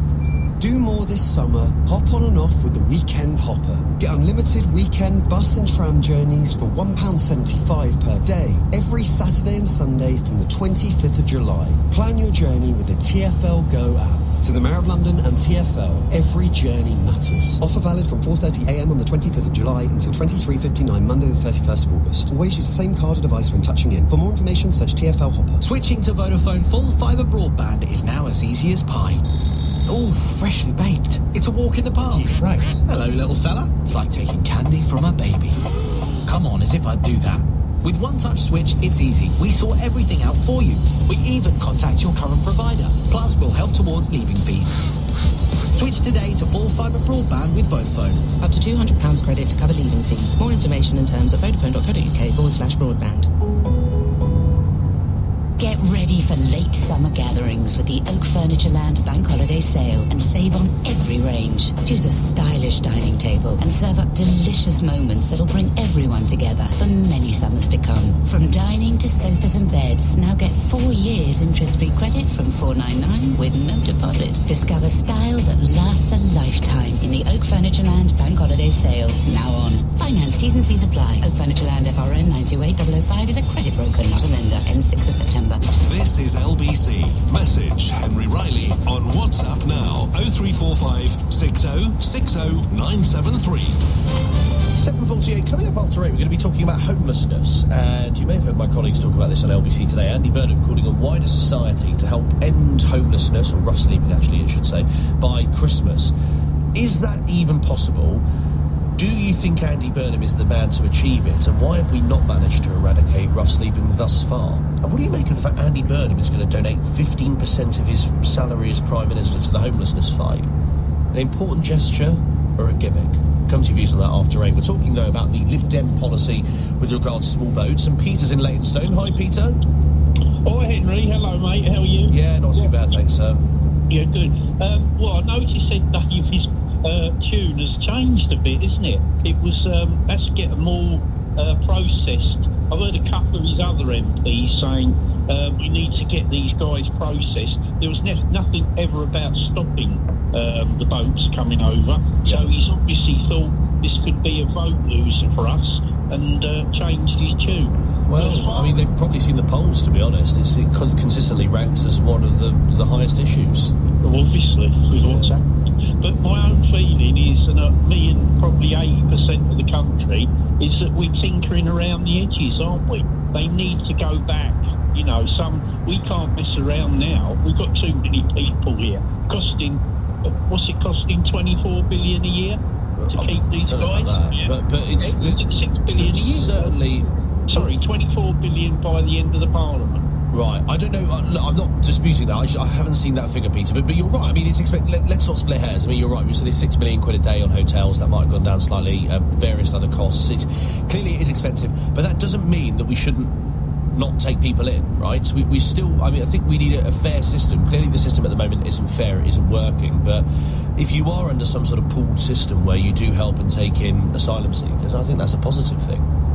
Well, possibly, but again, I just think it's tinkering around. And the other thing I'd like to say Where is... are people going to go, then, if they don't come here? Well, I don't know. What, you mean asylum seekers? Yeah. I don't know. It's up to them, isn't it? But we can't take any more. You can't keep asking the taxpayer to keep keeping, can you? Well, I don't think 200,000 since Brexit is a sustainable number of people coming through that way. I agree with you, but I think... The issue is, Peter, there's no safe and legal routes. That's why people were jumping on the back of lorries before. Okay. Well, yeah, but how many of them would get through anyway? As far as had their claim done and ramped up, that they'd be able to stay. Well, quite a few, to be fair. I mean, the vast majority do end up getting refugee status. Too long. Yeah, but it's gone down, isn't it? I think it's 40%. But can I say one other thing? About the Labour policy isn't going to change, is it? Because what they've done, they've put their faith into France being able to... We've paid the money nearly... Was it 800,000 it was saying? I think it's something like that. Sorry, 800 million. 800 million? Because 800,000 would be a bargain. Yeah, 800 million. Yeah, exactly. But they've put their faith in France. They cannot... until we come out of the ECHR, that their policy is ramped up as... That's it. But leaving the ECHR won't stop. It won't stop small boats. It will perhaps do something to the processing, but it won't actually stop people coming over. No, but when you know, I am obviously a reform. Not obviously, but I'm a reform supporter. Right. I said this to Tom. Once you see two or three. Yeah, Tom Swarbrick. Once you see 2 or 3 boats going back, or a bit more, perhaps half a dozen, over a 2 to 3 week period. Right. Once there's a schmozzle over it all, and they're not landing in Dover, it'll be the end of it anyway, because the business model has gone. Well, and that's, you look at how they move from the back of lorries to small boats. I think certainly the business models are the big thing there, Peter. It's just, I mean, you look at some of these dinghies that are coming over from China. I mean, they are massive, and that whole process is a complete racket, and it's difficult to stop. Peter, thank you. Loads of calls coming in. David's in Kingsbury. Hi, David. Hi, Henry. Hello. I think the Lib Dems have put what you call a leading question, like when did you stop beating your wife? What has joining the EU got to do with removing migrants from non-EU countries? I see absolutely no relationship. Very odd. Why? What do you mean? Why? Well, because the EU, the only difference with migrants, EU or non-EU migrants, was under a Dublin Agreement we had a nominal means of being able to send them back. I think we only sent back 7 in the entire time, so the ECHR creates so many appeals and everything else that most of them never actually get to that point, and then the last minute legal things, they just appeal over and over and over again. What's the solution then, if not this? Well, I mean, there are many solutions, but joining the EU is like, making a mess in your trousers and changing your shirt. It's completely irrelevant.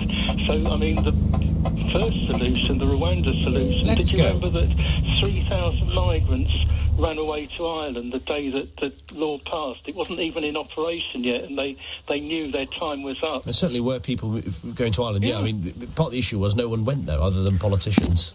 But the thing is, that if they know that it's not going to be a nice holiday with hotels and nice food and free dental treatment and telephones and everything else, they can say, all right, we won't go to England, it's lost its interest, we'll find somewhere else to go, because they do have 7 or 8 countries once they get to Europe that they cross boundary after boundary, and then the last one they nearly die over the water to get here.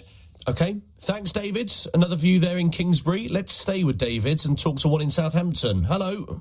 Hello, yeah, it's very, very simple to control these boat Fantastic, crossings, yeah? Right, come on. Yeah, but before we go to that, that guy should be banned. He phones in, slagging off the United Kingdom every time. Who should be banned?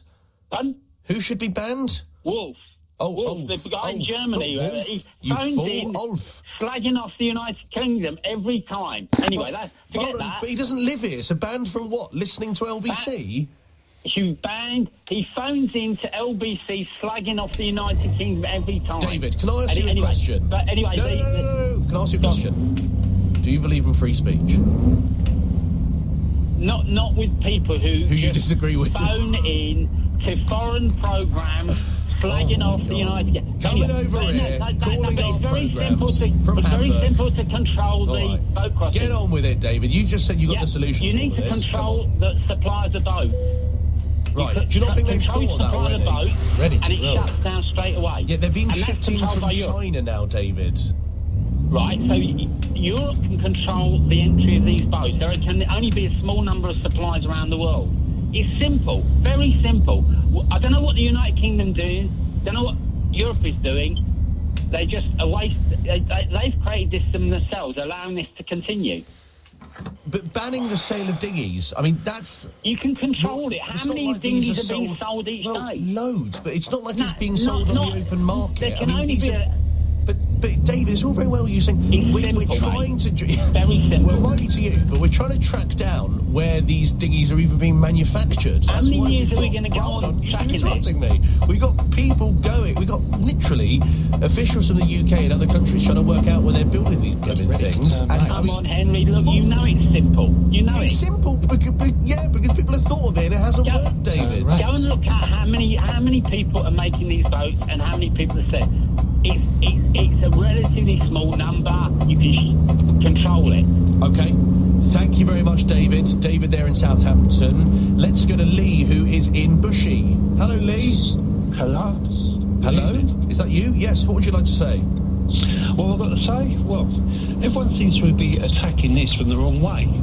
Has anyone ever thought of actually, the costs they cost us, turn it into a loan, like our students have to pay their loans back, pay their loan back with interest? Well, but a lot of these people are fleeing war. I mean, if you're fleeing Syria, for example... No, I understand that. How are they meant to pay that? Well, when they get a job, our students don't pay straight away, do they? No. They earn their education, and when they get their jobs, they pay their money back. How would you even calculate it, though, is part of the issue? I mean, a lot of people are sort of cramped into rooms in hotels. I don't think it's particularly luxurious living. Well, I understand what you mean, but you must be charging them something. Otherwise they think they can come here, live free, get stuff for nothing. It's not really fair on us lot, and it's no good to them. And you think that would stop them coming if there was a smart loan system? It may not stop them coming, but it would help us with the problem they're causing. Yeah. What do you make of this idea from the Lib Dems about getting closer to the EU? It doesn't sound like you're massively in favour. Well, to be perfectly honest, I don't see how getting closer to the EU would help us stop the migrants. Well, they say through this new pact, but I do understand what you mean. Lee, thank you. Just moving on, because Bob is in Brentford. We've only got around 30 seconds to a minute. Bob, what did you want to say? Well, it's quite simple. You just say no, you don't take anybody. Hungary does it, Poland does it. They're both in the European Convention on Human Rights. But they've said, no, we're not having immigration. At all, or asylum seekers? Asylum seekers. Keep left. Yeah, asylum seekers. Illegal entry into this country. And the other fact that you want to get right, the ONS say there are 2 million undocumented people in this country. Yeah. So, the place is going bankrupt. You've got 1 million youngsters out of work, and the Labour Party are doing nothing. All they're saying is, come on in here. Well, I think they are, to be fair. I mean, they are at least talking about and trying to. You might not agree with the tactics, but there was a time when they wouldn't have spoken about it. Yeah, they've been talking out their backside for years, mate. They're talking out their arse. If you're going to do something, do it. All right. Talk is cheap. What's action? And action says, sorry, goodbye, back to France, or wherever you embarked from. Is that really the attitude you want to have to people who are fleeing war, Bob? Oh, they're fleeing war. Get that. They're driving around here delivering meals. What if they're from Sudan, for example? Oh, look, listen. Are you denying that there's... have you seen what's going on in Sudan? Excuse me.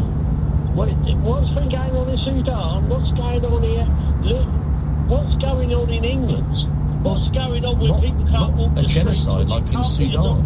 When people that have paid okay, but Bob, take Afghanistan. Take Afghanistan, for example, when the fact the Taliban are in charge. I mean, given our obligations in Afghanistan, does that not make you think that we should be taking people in from there? There's absolutely no obligation to Afghanistan. What are you talking about? The Afghanis wanted the Taliban. That is why they kicked our arse out of it. Clearly not all of them, Bob. Well, clearly not all of them. That's why people are fleeing Afghanistan. Not everybody in this country is going to agree with me. But I can tell you this, I think the vast majority will. OK, thanks, Bob, in Brentford. Lively hour, that, but appreciate all of the views. That's what we're all about here at LBC. Thank you for your calls on that. We're going to move on. Coming up. The vast majority of us know each other. The vast majority would say we're friends or acquaintances, and you care beyond the norm. The Isles of Scilly have been voted the friendliest place to live in the UK. How friendly is it where you live? We'll discuss. Also, I was just longing to let it out, but obviously I couldn't. The Queen has talked about having to keep the King's cancer diagnosis to herself at first. We'll bring you more on that. And when you put a focus on it, you can really drive the change you want to see to make sure there's support for people that desperately need it. Angela Rayner speaking with LBC. As the Labour government pledges to abolish rough sleeping, why hasn't this happened already, and how achievable is it? Your calls on that next. On your radio, on the LBC app, and Play LBC. Leading Britain's conversation. This is LBC. From Global's newsroom, the Prime Minister's described yesterday's drowning of 3 members of the same family in West Sussex as a terrible tragedy. Palestinian refugee Hassan El-Kawas, his partner Zina, and their teenage daughter Sarah lost their lives in the sea at Shoreham. They were visiting the coast from their home in London. Andy Burnham's been given his reaction. It's so sad to hear what happened yesterday, and obviously we think there's a young girl still in hospital fighting for her life, and we send our best wishes and love to her wider friends and family, but a real tragedy, a real terrible family tragedy. Investigators looking into what happened when a train derailed in East Sussex last week say they found a defect on the tracks. 3 carriages flipped on their side near Lewes on Thursday. 20 people were taken to hospital. A murder investigation is underway after a woman died in a fire in West London. Police were called to an address in the early hours of this morning. LBC reporter Helen Hodinott has more details. Emergency services were called to an address on Berkeley Avenue in Hounslow at about 1:15 this morning to reports of a fire. 9 people were taken to hospital, where a 48-year-old woman subsequently died. Another woman, aged 40, is still in a life-threatening condition. The remaining 7 people, 6 men and 1 woman, have since been discharged after receiving treatment for minor injuries. Police say they believe the fire might have been started deliberately and a murder investigation has been launched. Andy Burnham's pledged to donate 15% of his prime ministerial salary to homelessness charities. The Prime Minister also promised to offer every rough sleeper in England a chance to get off the street before Christmas. Francesca Albanese is from the charity Crises. The work that our frontline services do is about meeting people where they are, finding out what their needs are, so finding affordable housing, trying different things, looking for those solutions, but it is also about the support. And one of Belfast's major landmarks will get a £3 million revamp. The yellow Samson and Goliath cranes are being refurbished after the shipyard, where they're based, secured a Royal Navy contract. In the city, the FTSE 100 closed up 15 points at 10,743. The pound buys $1.35 and €1.16.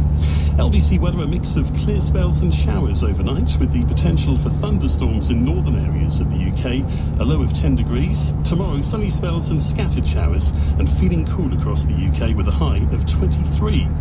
From Global's newsroom for LBC, I'm Simon Morgan. This is LBC from Global, leading Britain's conversation with Henry Riley.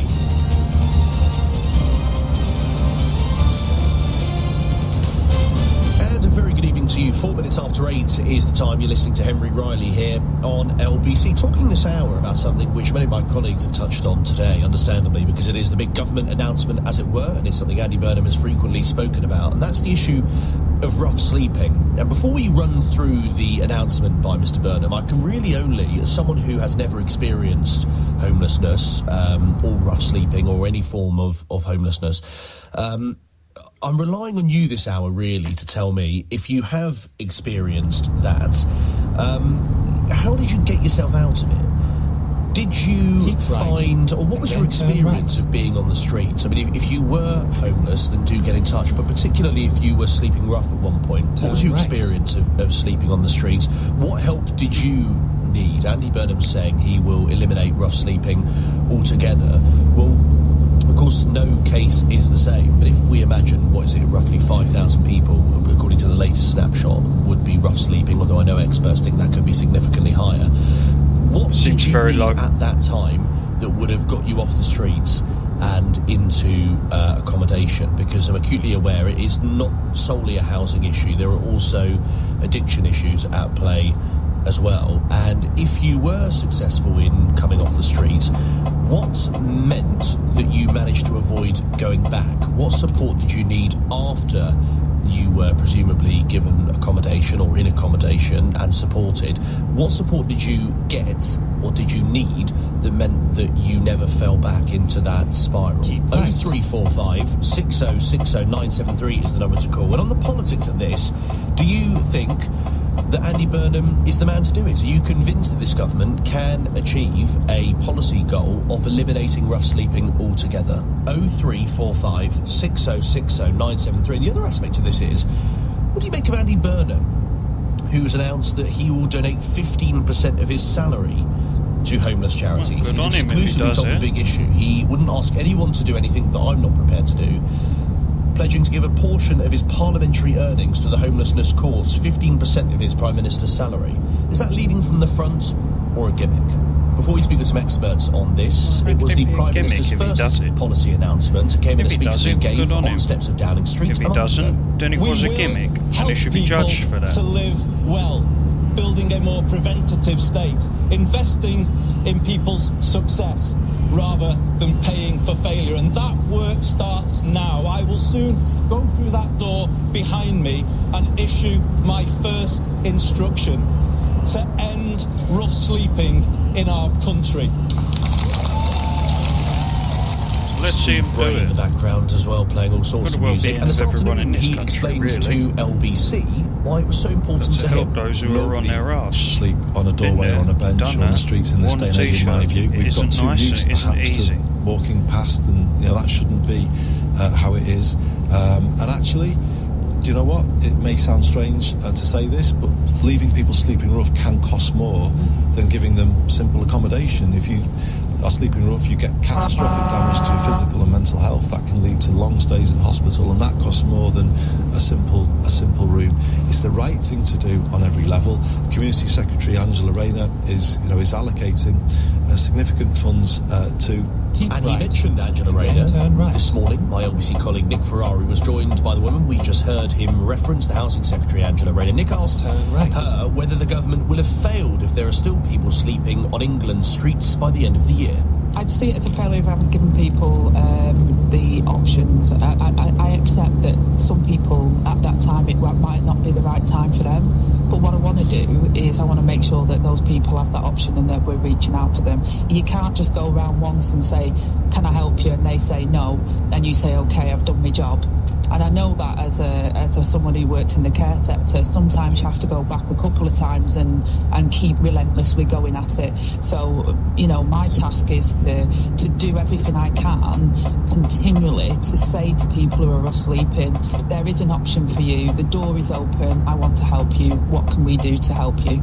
Angela Rayner speaking with LBC. In a moment, we'll speak with a Labour MP who previously ran a homelessness-focused charity. But first, Benjamin Howarth is emergency housing and homelessness expert. He's founder and managing director of Howarth Housing Group and the homelessness-focused organisation Lifeline. And joins me now. Benjamin, thanks for joining us. This pledge from Andy Burnham is clearly a welcome one. He tried to do it in Manchester, and whilst he had improvements, he did ultimately fail to do it. What do you make of what the Prime Minister had to say? Well, I mean, homelessness is really, really complex. And, I must say it is nice to have a Prime Minister that seems to be focused on it, who does have some experience in homelessness and maybe a bit more grounding in the day-to-day. But, his announcement of ending all rough sleeping by, Christmas, it's highly unrealistic, and it's very clear to us in the industry what he's going to do, which is basically just use the severe weather emergency protocol to sweep people up, put them in temporary accommodation, and call it mission accomplished, when it really, really is not that simple. And he does know that, but I think he's probably leaning on his strengths at the moment to try and get some early, easy wins, or what he sees as an easy win. But I think it's a bit of a gimmick that's actually going to cause more harm than good, and that's what concerns me and a lot of the people in the industry at the moment. Could I ask you about the example of Greater Manchester? He undoubtedly got the numbers down to a very low point in 2021. I know there were government schemes that were in place as well that were helping during the pandemic. It did tick back up in his recent years as Manchester Mayor. What lessons in Manchester in particular do you think can be learned? Well, I mean, we're primarily based in Greater Manchester, and we did a lot of work during COVID, and we brought a lot of COVID buildings on, both prior and post, and quite frankly, it was a nightmare. Yes, money was made available, and yes, local authorities went out and said, right, who's got empty buildings, can we use them? They threw a bit of money at you, but there was no support available. There's none now, so there wasn't going to be then. There was no real supervision of it. It was just, right, I need some empty rooms, stick them in, we'll give you some cash. And then when things calmed down, it was, right, funding's over, chuck them out. And that's legitimately what happened. Funding ended and everyone was told to go back on the street, and that's what happened. And unfortunately, numbers look great on a spreadsheet when you drag a load of people in and you tick them off, but then when you intentionally don't track them afterwards, it's very easy to call it a win when it really wasn't. It was, it wasn't good, and it still isn't good. There's very little oversight, there's very little understanding, and local authorities are now doing more gatekeeping than ever to prevent people coming into temporary accommodation, just so they don't have to spend the money. But in reality, it just makes the numbers look good. It doesn't actually fix the problem. And how difficult is it with some of these individuals who tragically have various addiction problems. Not every rough sleeper is the same, but, you know, nonetheless, particularly around London, in big cities as well, we do see people who have drug and alcohol problems, things that wouldn't be conducive to living in hostels, let's say. These people, in all cases, I presume, are not going to necessarily want to be off the streets, right? Well, you know, it is refreshing that people are actually acknowledging that now, because that is one of the biggest misconceptions of rough sleeping, is that they will just queue up from a house and they'll jump at it, and a lot of the time they don't. You know, rough sleeping is the end of the spectrum. It's the worst form of homelessness. It's when everything else has gone wrong, because there is a lot of ways to get accommodation, but when it's all gone wrong, normally due to mental health, substance abuse, or just absolute lack of faith in the system from being failed, which does happen a lot, they get into a lifestyle where they feel safer outside than they do inside. So, you know, it is important that we understand it's not as straightforward as offering someone somewhere to live. They will, a lot of the time, they won't take it first time round, or what they'll do is they'll take it and they'll set the tent up in the middle of the room. And we see that every day, and it's really difficult to get people, because they don't feel safe. They don't like it anymore. They've become almost institutionalized in reverse. They can't stay inside anymore. So yes, it is difficult, and unfortunately throwing a couple of £1 million at it with no wraparound services that actually exist, with services already strained, is not going to fix the problem.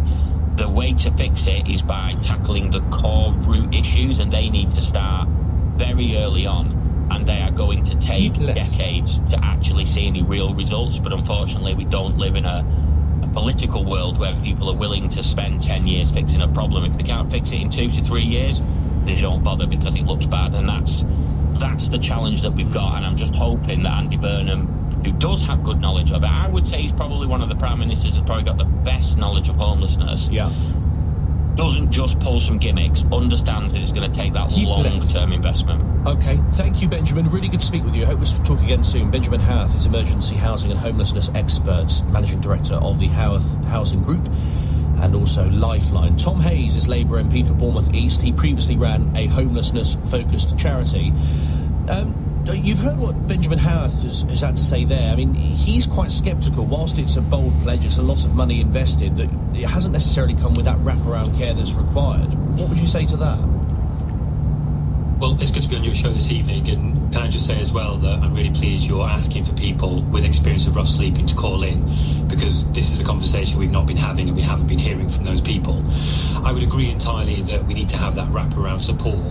During the pandemic, when I was already running a service to sustain the tenancy of people who had been homeless and rough sleepers, when they did get homes, and when I set up a service during the pandemic to make sure that we could get people off the streets, but also to give that wraparound support for their complex needs, the number one thing that came through was the need for sustainable funding, because every homelessness service usually gets funded for 1 year and then it falls off a cliff, the funding, and then they don't know if they can retain the caseworkers to do the work with the individuals needing support. So I think we need to look at this investment of £442 million on getting people off the streets before Christmas as a good step, but see it alongside the overall £4 billion that's being spent in the next 3 years on that wider system support, so that addiction services, mental health services, housing, caseworkers, the list goes on. They're all there to work together and to treat the whole of the individual, not just look at the symptoms of what they're experiencing, which may be rough sleeping or homelessness,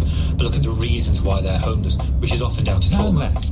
In his article for the Daily Mirror today, Andy Burnham was talking about the fact we've got all too used to the sight of sleeping bags, tents, and people sleeping rough ultimately on the streets. I imagine it's an issue in Bournemouth, where you represent. It's an issue across the country. Do you think it's a stain on our society that we seemingly have so many people who've fallen through the cracks for one reason or another? I do. I think it's unfortunate in the extreme that we managed to get people in during the pandemic. We found out what worked, and then we let the momentum slip away. We could have really built on that momentum and shown enormous progress. And it's not just that it's a moral stain on our society, it's just stupid economically. because we can save £370 million of taxpayers' money to reinvest in other things if we get 40,000 people out of homelessness in the space of a year. And it's not just in terms of the savings to the taxpayer, it's actually the potential that each of those 40,000 people could show, whether it's in training or education or employment or starting their own business. Some of the most innovative, creative, resilient people I've ever met have been people who have slept rough on the streets or been sofa surfing or homeless. They just needed a shot, and that shot often came in the form of a caseworker who they could build a relationship with, they could start to trust when they've never been able to trust anyone in their life. They've been let down repeatedly. And then through that process of engagement, they're able to start to figure out what they want to achieve in their lives. They're able to address some of the reasons why they were homeless, and they could just really have a good shot at living the life they want to lead. In terms of, you've spoken about your sort of experience with working in a homelessness-focused charity before, but on the politics of this, are people not a little bit sick of these targets? I mean, in fairness to them, the last Labour government, as in the new Labour government, did pledge to reduce rough sleeping by, I think it was 2/3, and they did manage to achieve that. But we've had, I mean, even in housing, we've had these policies of 300,000 homes a year. We've now got this pledge to end rough sleeping. I mean, he didn't manage it in Manchester. Are we convinced that he's going to be able to do it countrywide? There's a lot to take on there.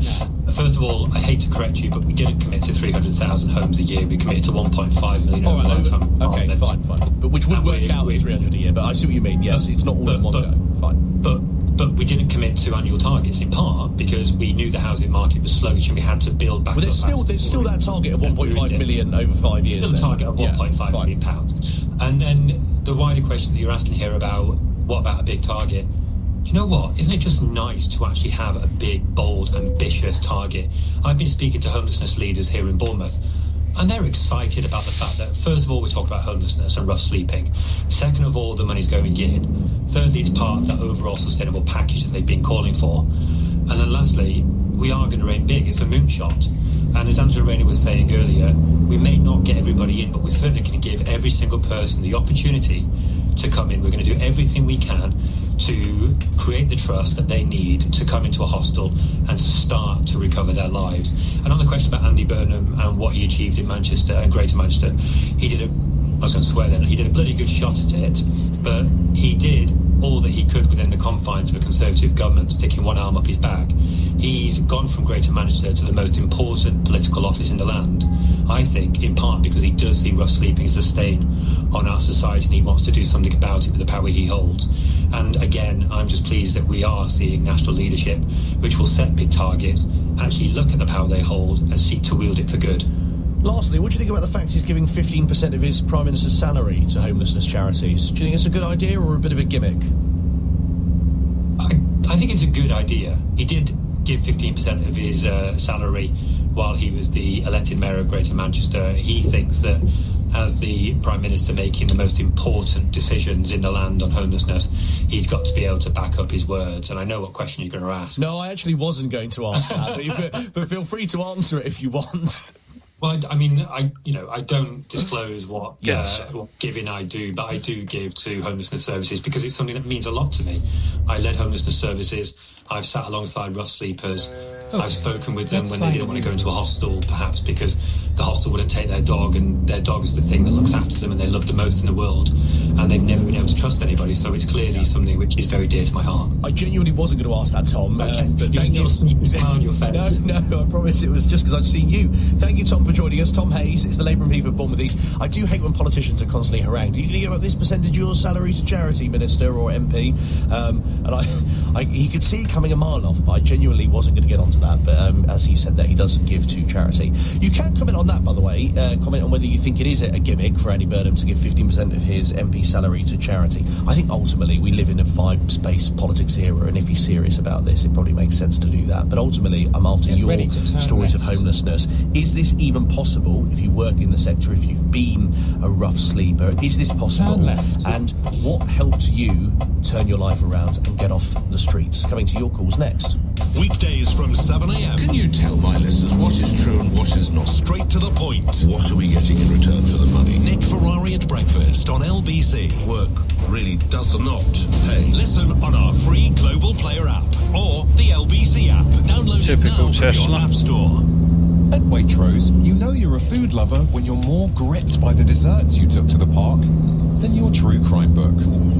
Make it a summer to remember with our dreamy range of #1 summer desserts, like our secret centre strawberries with creamy mousse and zingy compote in every bite, or our rich Madagascan vanilla ice cream, rippled with tangy blackcurrant.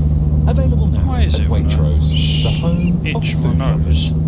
Selected stores and lines subject to availability. Get ready for late summer gatherings with the Oak Furniture Land Bank Holiday Sale and save on every range. Choose a stylish dining table and serve up delicious moments that'll bring everyone together for many summers to come. From dining to sofas and beds, now get 4 years interest-free credit from $4.99 with no deposit. Discover style that lasts a lifetime in the Oak Furniture Land Bank Holiday Sale, now on. Finance, T's and C's apply. Oak Furniture Land FRN 928005 is a credit broker, not a lender. Ends 6th of September. Okay, Laura, from the top. When your 9-year-old is an unexpected tuber prodigy, and now you want to support her cheek-puffing talent, be a step ahead with Barclays Premier. With personalised financial planning and a dedicated advisor. Barclays, backing your future. Eligibility criteria apply. Investment products and services are provided by Barclays Bank PLC and its subsidiaries. Capital at risk. Henry Riley on LBC. Call 0345 6060 973. Let's get straight to your calls. Deborah is a first-timer in Stoke-on-Trent. Hi, Deborah. Hello there. Hi there. How are you? Yeah, very well, thanks. Thank you for picking up the phone. What did you want to say? Now, my experience is actually with my son. He is a psychiatric patient, and he has in the past, on a number of occasions, succumbed to homelessness, but no fault of his own. Now, I'll tell you a little bit of history of him. He was in hospital. He then went into a supported living, which was backed by the National Health Service and a local care company. Now, when he was living with that particular care company, he had to engage so many days a week, in order, to get well and, back on his feet. Now, the experience that we had with him, a few days before he was due his medication, which he has by a depot injection, he didn't engage at all because obviously his mind was preoccupied on other things, his illness. And then a few days after he's had his injection, he would be absolutely flat out. So for those 6-7 days, he would not engage because he was flawed, either through mental health issues or whether it was through his medication. So the companies that were working with him, which were the assisted housing, they said he wasn't engaging, so therefore he had to leave.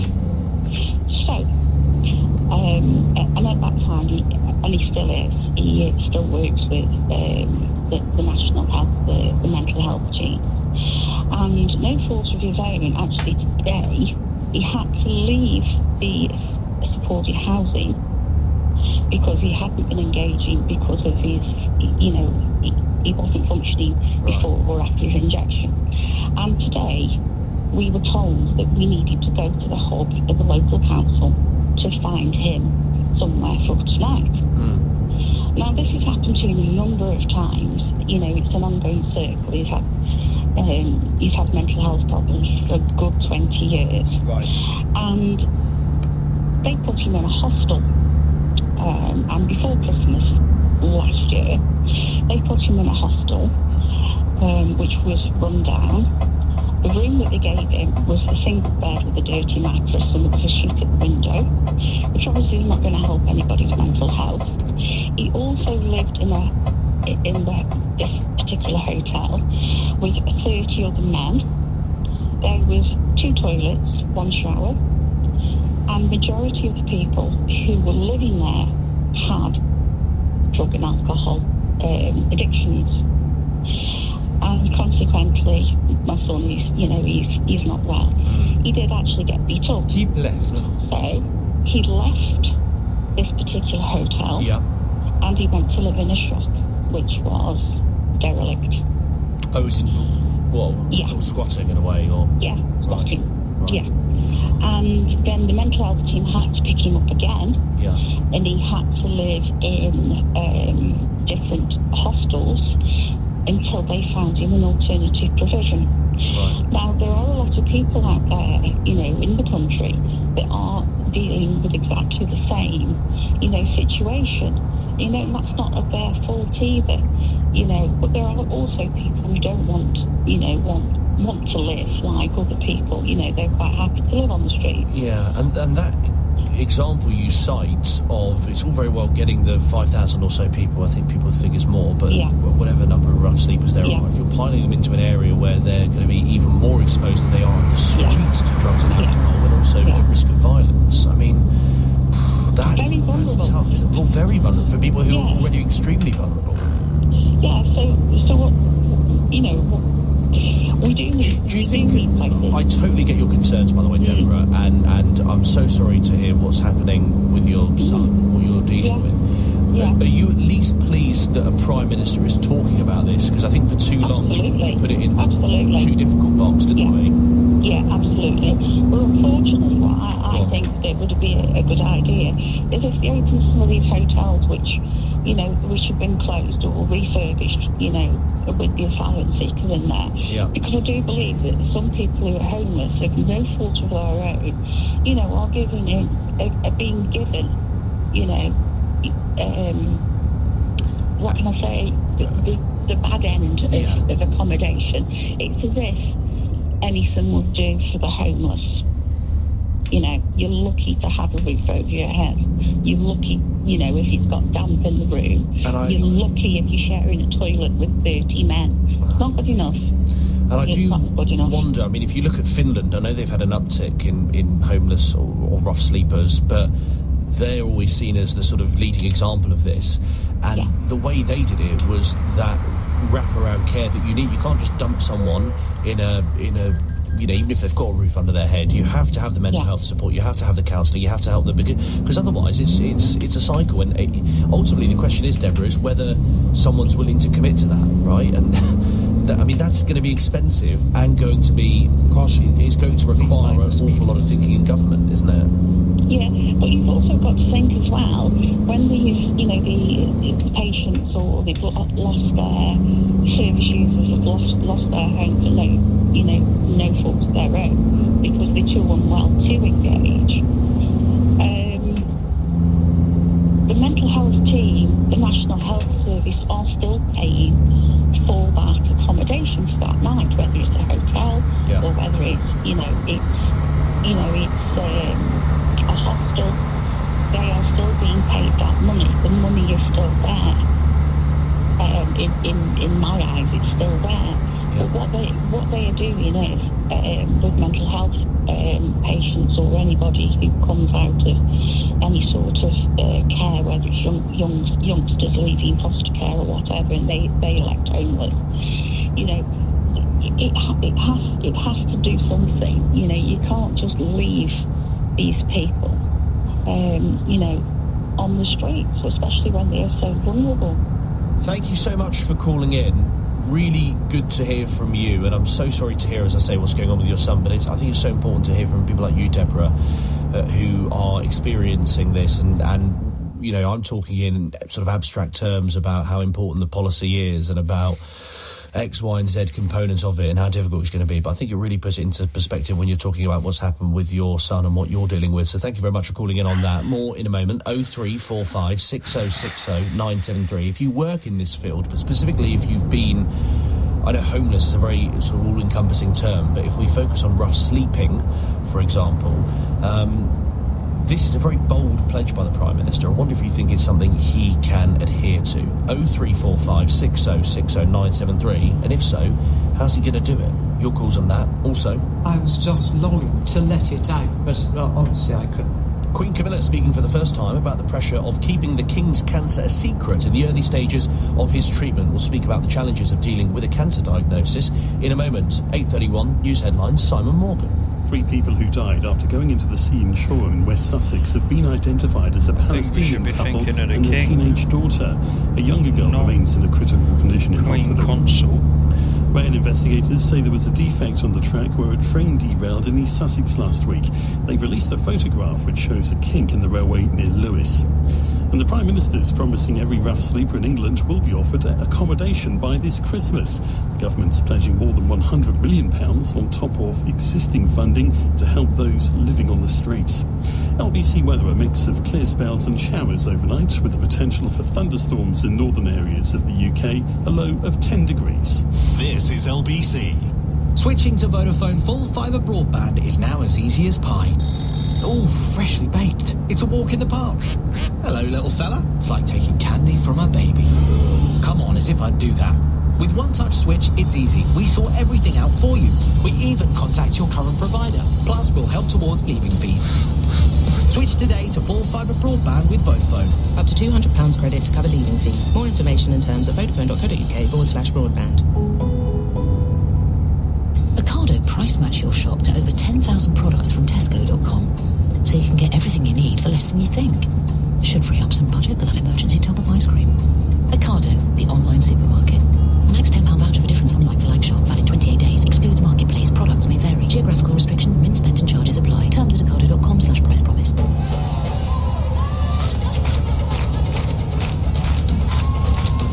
When your daughter's wedding guest list is double-sided, enjoy every hand-clapping second of it. Be a step ahead with Barclays Premier, with our best savings rates. Barclays, backing your future. Eligibility criteria apply. T's and C's apply. Brands that use radio are 49% more likely to get noticed. Amplify your advertising at radiocentre.org. Assuming you want to get noticed. Leading Britain's conversation. This is LBC with Henry Riley. Text 84850. 8:34, taking your calls on rough sleeping in a moment. The number again is 0345 6060 973. To work out how Andy Burnham is going to achieve this, I think it is a sort of moral stain on society that we do have people rough sleeping. I have to say that we do often, because we lead such busy lives. I'm guilty of it. I'm sure you are as well, if you're being honest, where you walk past them and you almost don't want to make eye contact because we're embarrassed. Nope. It's something we haven't confronted in Britain, and I think we need to be a bit honest about that. There's not a person in this country who won't have seen someone sleeping rough. We need to do something about it. We've got a Prime Minister who's talking about it, but how exactly is he going to be able to achieve what is clearly quite a steep challenge he's set himself? 0345 6060 973, and I'd really like to hear from you if it's something you have experienced. There are other stories, though, that we need to reflect, and the Queen has spoken for the first time about how difficult she found it to keep King Charles's cancer a secret before it was announced publicly. I remember coming to see our Maggie's just after the King being diagnosed. Nobody could say anything at the time. That was quite difficult. I was just longing to let it out, but obviously I couldn't. The more open that you are when you're talking about it, the less scary cancer can become. And so if you just keep the lid on it, it can build up. But on that visit, you did sit with some centre visitors, and again, tore me apart watching the empathy and support that you were able to offer whilst I was almost questioning. I didn't want to pry too deeply, but normally when I went in, I was just talking to them, but I don't know, I felt it was much more deep. Queen Camilla there, the chief executive of the charity she was speaking with as well, Dame Laura Lee, and the Queen is the charity's president. Emma Campbell is a writer who is a long-term survivor of cancer, has been living with secondary breast cancer, which has been in remission for 6 years, and Emma joins me on the line now. Thank you so much for speaking with us, Emma. I wonder, it was sort of so unusual to see that candour from Queen Camilla there. Clearly it was very personal, and she was going through what many families are in wanting to tell people, but she couldn't. Absolutely, and I think it's so it was really moving to see her talk so openly, actually, and it really highlights that whoever you are, whatever your background is, whatever your, whether you're in the royal family or not, that the emotional weight is huge. A cancer diagnosis does not just impact that time period went the very person, quickly. the patient. It has a ripple effect through the entire family, and I'm just so pleased that she Let's find somewhere did speak as openly as she did today. And what effect does that have? We've had Kate Middleton, we've had King Charles speak. We don't know the specifics of their condition, but nonetheless they've spoken openly about cancer. I wonder how important that is in an issue that's previously royals have sought not to talk about for their own reasons. I just think it's hugely important, and we know that even though we might not know the finer details of the diagnoses, just very much bringing that those royals conversations have to the forefront, and easy time of it. Everyone has their own problems. For the millions of people who are living with a diagnosis, or who are reeling from a diagnosis, or who are adjusting to life beyond cancer, just knowing that, again, it's a reminder that we're not alone. We know how common the statistics and how they're rising all the time, and I just think it's such an isolating experience. Receiving a diagnosis, whatever support you have or don't have, fundamentally you can feel so alone. And I think that's why I'm such a sort of advocate for open communication, because it just has such a huge effect on how we then go on to manage it ourselves. And I can imagine, I don't know, but that open communication can be very difficult at the start, where people are properly coming to terms with it, and you know about that all too well yourself, Emma. Yeah. What would you say to people? Because as you say, it doesn't differentiate cancer, does it? You can be a member of the royal family, as you say. You can be whoever. Absolutely, and I think everyone deals with it so differently. I was always someone who, I certainly wasn't hiding it. I wanted to talk about it. I needed to talk about it. My fear and my vulnerability was very visible. I couldn't have hidden it if I wanted to. Right. But I also know people, and I obviously completely respect, some people choose to really keep it under the radar because they don't want to be defined by it. They want to carry on as normal. They want to not be judged, or they want to be able to show up at work and just present as though everything is going along as normal, and it's such a personal decision, but you cannot deny that a cancer diagnosis is a life-changing experience, and the emotional impact can be even more enormous than the physical in some cases. And certainly for me, that was my experience, finding how I dealt emotionally with the treatment and then beyond, and I just really feel that everybody, we can't always find the words. There are no right words. If someone's sitting with a new diagnosis, or they're thinking the worst, but just to feel that they're not alone, and that there's support of a listening ear, the Maggie Centre, the incredible work they do. It can just make the difference between a situation being absolutely so bleak, or actually being one that's peppered and sprinkled with little bits of hope, which is what we all need. And the Big C, to quote your late friend Dame Deborah James, of course, the name of the podcast and book, and the roundabout. Clearly, no one deals with it the same way, and there will be people listening to this today who either today or this week or at some point will have had that news that they have cancer. The roundabout. I wonder what your advice is, again, noting that everyone deals with it very differently, but that instant diagnosis, I can imagine, can be such a sort of jaw-dropping moment, and people just don't know how to... I mean, what would your advice be to people about getting that? My advice has sort of evolved over the years, and I guess it's been a 16-year, not to use the word journey, but so far, I'm 16 and a half years in, with many peaks and troughs. I think what I often find myself saying is, how you're feeling today on the day of diagnosis, or the first day of chemo, or within the days and weeks after, when it's very early days, however you're feeling today, that is going to change. It is an ever evolving path, and and also let yourself feel the shock. The shock is immense. Even if we suspect that something's wrong, still hearing those words is something so defining.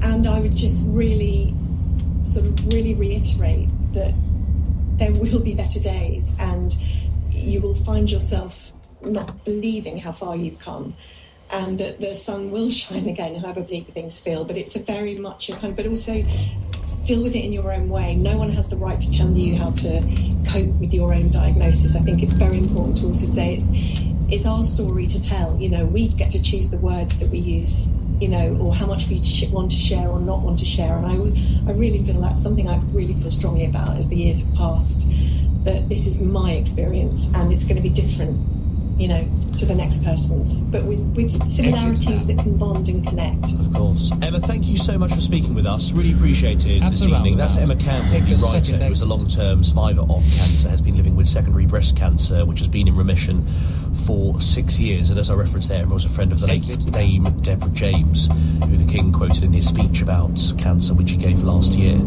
Back to your calls on homelessness. Stephen's been waiting on the line in Carmarthen. Hi, Stephen. Hi, Henry. Love the show. I've been an avid listener with LBC for the last 15 years. Well, that's fantastic. Yeah. Well, thank you for calling in. And I understand this is something you know all too well, this subject, sadly. I do. My journey started. I was a chef in France. I had my own business back in Wales. And I had a road traffic accident as a passenger. Was in a coma for about 4 months. Lost my memory for 2 years. And then I lost my family through mental health, because I had mental health as well, and I also had grand mal epilepsy. So I lost my job, lost my family, lost my children. I landed up in a local mental health institution in Carmarthen, which at the time was a very big mental health institution. And I was put on antidepressants, lost the will to live, tried to take my life twice. And then keep right, and then exit one man who saved my life was taken over as an advocate. He could see what was happening to me. Exit right. I got better through his help as an advocate, mental health advocate. Can't believe I just called her. That was epic. Definitely watching her back. Charity, and they had then 2 flats of their own, which were used for homelessness with mental health. So I had the chance to go in there and start all over. Although I had lost my family and everything like that, I lost my business. So I had to go on benefits for the first time in my life. You're also grappling with, as you say, you've been in a coma for 4 months, and you lost your memory for 2 years. I did lose my memory for 2 years, and I had to find something stronger. When I was homeless, I was homeless for, before I had the flat in mind, I was homeless around my own town, sleeping under a bandstand in the park. Right. So I had to look for something stronger. Tim was there to help me, and the mind then had me set up in my own flat with them. And then this is where I'm coming back to Andy Burnham said he's recognising there's a need, and that's the most important thing, that he's recognising there's exactly. So, but what he has to realise is, when I was homeless and when I had the help with Child in Mind, in the centre you had counsellors, you had housing officer, you had a DWP officer, you had the hub, which had all the signposting that you needed, and all the help they had a food bank, they had a gardening club, they were serving lunch 4 times a week for next to nothing. So, like some of your callers have suggested, all very well in getting them off the street, but the initial sort of help needs to be there before they even get taken off the street. Because now, for the last 5-6 years, I've been working in police custody as an advocate myself. So in police custody. Oh, right, sorry, yeah. I was an advocate yourself, right, got it. So I became an advocate myself, yes. So I've seen the justice system take a really bad battering through signposting. There's nothing there to signpost them to at the time, not like I had. So there's got to be money ploughed into getting the services that the homeless needs. Tell me to mind my own business. But did you ever speak with your family again? I divorced my wife because while I was under mental health, she had an affair and got remarried, and then some of my children didn't talk to me anymore because they were poisoned by my son, and we have come back together the last 10-12 years, which is good. So I've got a very strong relationship. But what I'm doing, I'm helping other people, because there's no point in sitting at home, and just wondering, how am I going to make this better? Just get yourself better first. And what I've done, I found poetry and writing a stronger tool than mental health or suicide, and now I run my own group to help other people in very similar positions as me. Well, credit to you, and thank you so much for calling in, Stephen, for sharing that. It just shows you, doesn't it? You were a chef in France, you're running your own business in Carmarthen, and then just like that, your life can completely change. We're glad you're through the other side of it, Stephen. Thank you. More calls in a moment. 0345 6060 973. Of course, what Stephen went through, I mean, if anything he has said there has sort of been close to home or troubled you, don't forget you can always speak to the Samaritans at any time of the day or night, 7 days a week for free. The number for the Samaritans is 116123, or you can email Joe, that's JO, @samaritans.org. You're listening to Henry Riley on LBC. It's 8:48. Coming up tomorrow morning on Nick Ferrari at breakfast. It's been a long, hot summer, and the issue of water has barely been out of the headlines. Nearly 3/4 of England is now in drought. Millions hit by hosepipe bans. With fears over surge pricing, the Prime Minister warned the water industry not to take advantage of customers. We have a situation with water where the shareholders never lose, the bill payers never win, and that can't carry on. But with leaking infrastructure, no new reservoirs built in decades, and no clear plan from the politicians, the problem of water drips on. Tomorrow morning, a special show focusing on the water industry, asking whether Britain could run out of water in the next decade and what can be done to stop it. Nick Ferrari at breakfast. Back tomorrow morning from 7. Listen on our free Global Player app or the LBC app. Disco fever is taking dance floors by storm.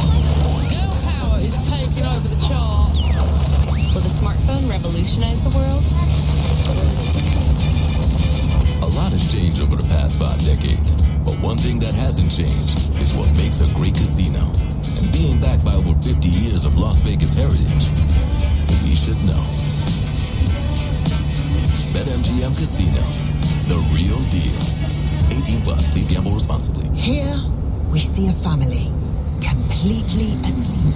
No arguing, no bickering, not a peep. Remarkable.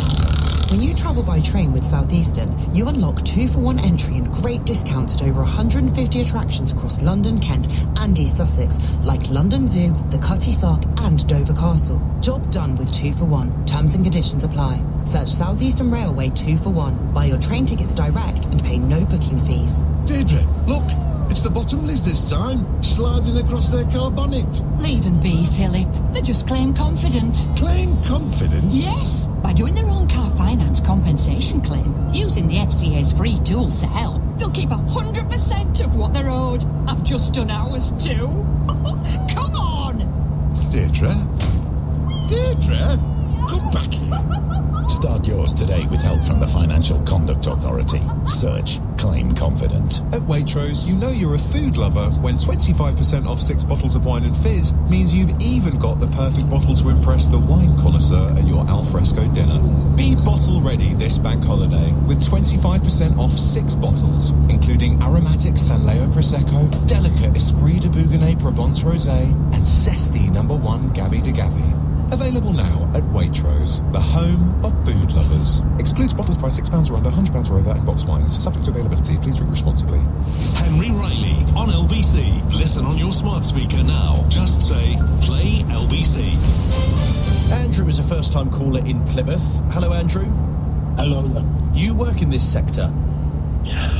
Yeah, I run a voluntary, you call us a start-up charity of feeding the home, involved in feeding the homeless for approximately 20 years now. Okay. And talk us through what you've learned through doing that in terms of how you do eliminate the problem, if possible, of rough sleeping.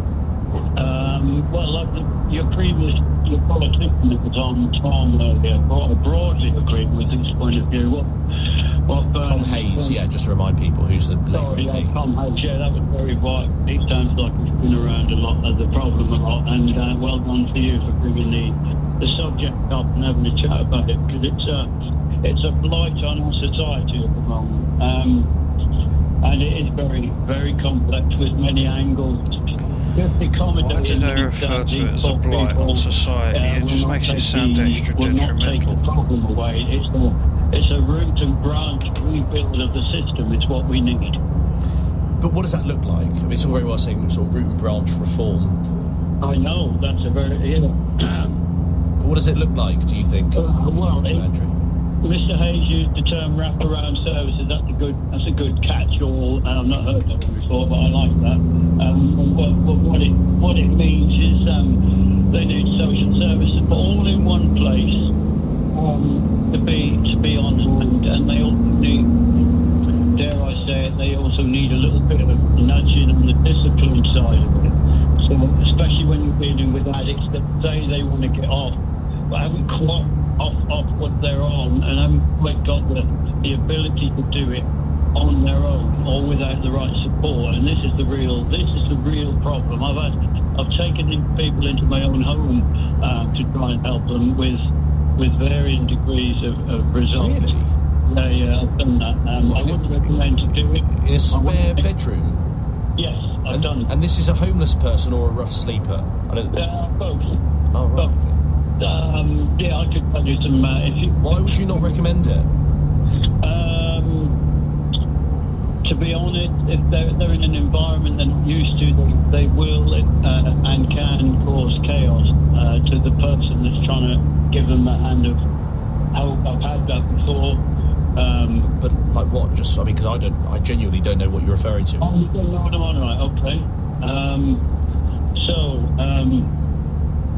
Often there'll be drugs involved, and you won't necessarily know it. So I gave him his own room and a bit of privacy, and within a couple of weeks, he's not paying any. Well, not that I was asking any much rent off him, but all of the money will be going on drugs if you're not careful. Unless you look after them like you would a child, I would say, and kind of authority over them. Okay. Thank you very much, Andrew. Good to hear your perspective. First time caller there in Plymouth. Make sure it's not your last call. It's good to hear from you. Hannah's in Hillingdon. Hi, Hannah. Hi, Henry. Good evening. Good evening to your listeners. I think some of your callers have quite highlighted the complexity of Andy Burnham's plan. I've worked in probation for 40 years. I've worked very hard to secure substance misusers accommodation. Yeah. And unfortunately, you're dealing with a population of incredibly troubled individuals who have had a lifetime or their childhood, let's say, there was emotional abuse, sexual abuse. Yeah. And they've never had a life, really. So drugs have become a way of managing their emotions. I've worked in probation for 40 years. I've very rarely known anybody come off drugs because of all the complex problems. I've had people who have got ulcerated legs who will still want to inject, take drugs. We always hear about all of the negatives. We never hear about the people who've actually fought a drug addiction and won. We had a whole package and I'd like to hear more housing support positives. Please mind. It's a good point, actually. You just to say that to raise prisons, because you're right. People who are released, again, that's another whole issue, isn't it? People released and then with nowhere to go, sleeping rough. Turn right. Well, some people do get accommodation. Yeah. I think the main point I'm trying to make here is that unfortunately the horse has already bolted, as it were. That some people, the plan Andy Burnham has might reach a handful of people who have had resources at some point in their lives, or some positive people, and have had some positive experiences. But those who haven't, let me say another thing. So another example is I've got people in a room. and they've said to me, what am I going to do in that room? Just me in that room. I can't take drugs, I can't drink, I'm lonely. Yeah. You know. Well, that's the thing, isn't it? How do you, with these people who are addicts, what do you do? I mean, you can't just leave them out on the streets, and yet you can't bring them into an environment where other people are trying to get clean. It's so tricky, isn't it? 100% it is. It really is. And then exit right. You know, I've got people into a hostel that have had been motivated to not take drugs. Exit right. They've got somebody knocking on their door, crack accuser. Oh, of course, yeah. You know, harassing them and trying to find a way of getting them to buy drugs from them, or and they're vulnerable people. So tricky, isn't it? Hannah, thank you for calling in and for your expertise on that in Hillingdon. Last minute or so with Richard in Stafford. Hello, Richard. Hello, thank you for having me on. I've been trying to get on all day about this subject. Oh, my goodness. Well, we finally got you. What do you want to say? I feel so energised about this that some months ago I wrote to my local MP asking what the government was doing about rough sleeping. Yeah. All I got back was a reply saying what a great job Keir Starmer was doing, and we all know how that went. Turn right. And I'm so pleased that Andy Burnham has got it on the agenda. Yeah. I hope it stays on the agenda. I think there's a bit of rhetoric in there that, about getting everybody in bed by Christmas. Well, great target. Yeah. And I hope you won't be judged if he doesn't quite make a nice ride. The target. The last lady was knew a lot about it and said it's a very difficult problem. But I hope now it's been given visibility that the government move forward with it. Well, there's not one person who wants him to fail on this, is there? I mean, we can have all sorts of quibbles about politics to differing degrees about different subjects, but this, you would like to think every single person doesn't want to see someone sleeping rough. Sure, but on Nick Ferrari this morning, there was a guy who said, why should I spend my taxes on such people? Which I think is unforgivable.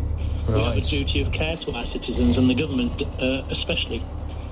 Well, I didn't hear that, actually. But I mean, clearly people do have legitimate concerns about addicts and how you go about sorting that. But I don't think that means that you shy away from the problem at all. Because ultimately, if you just ignore these mental people... health and addiction and is one of the reasons they're on the street. They've dropped out of society, and it's incredibly difficult to get them back into society.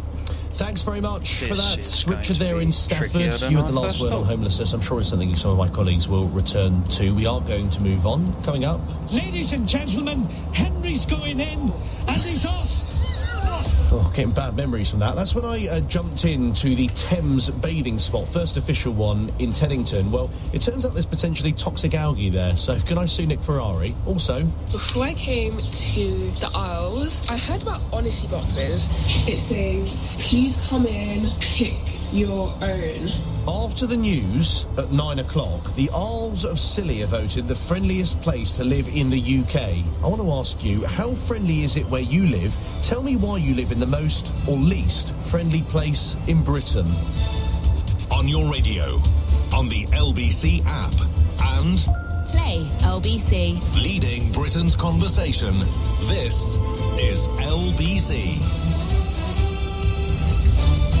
From Global's newsroom at 9 o'clock, a Palestinian refugee, his partner and their teenage daughter, who died after getting into difficulty in the sea off Shoreham, have been named by police. Hassan al-Kawaz, his partner Zaina and their teenage daughter Zara lost their lives yesterday afternoon. LBC's Benji Hire has been hearing from the police. The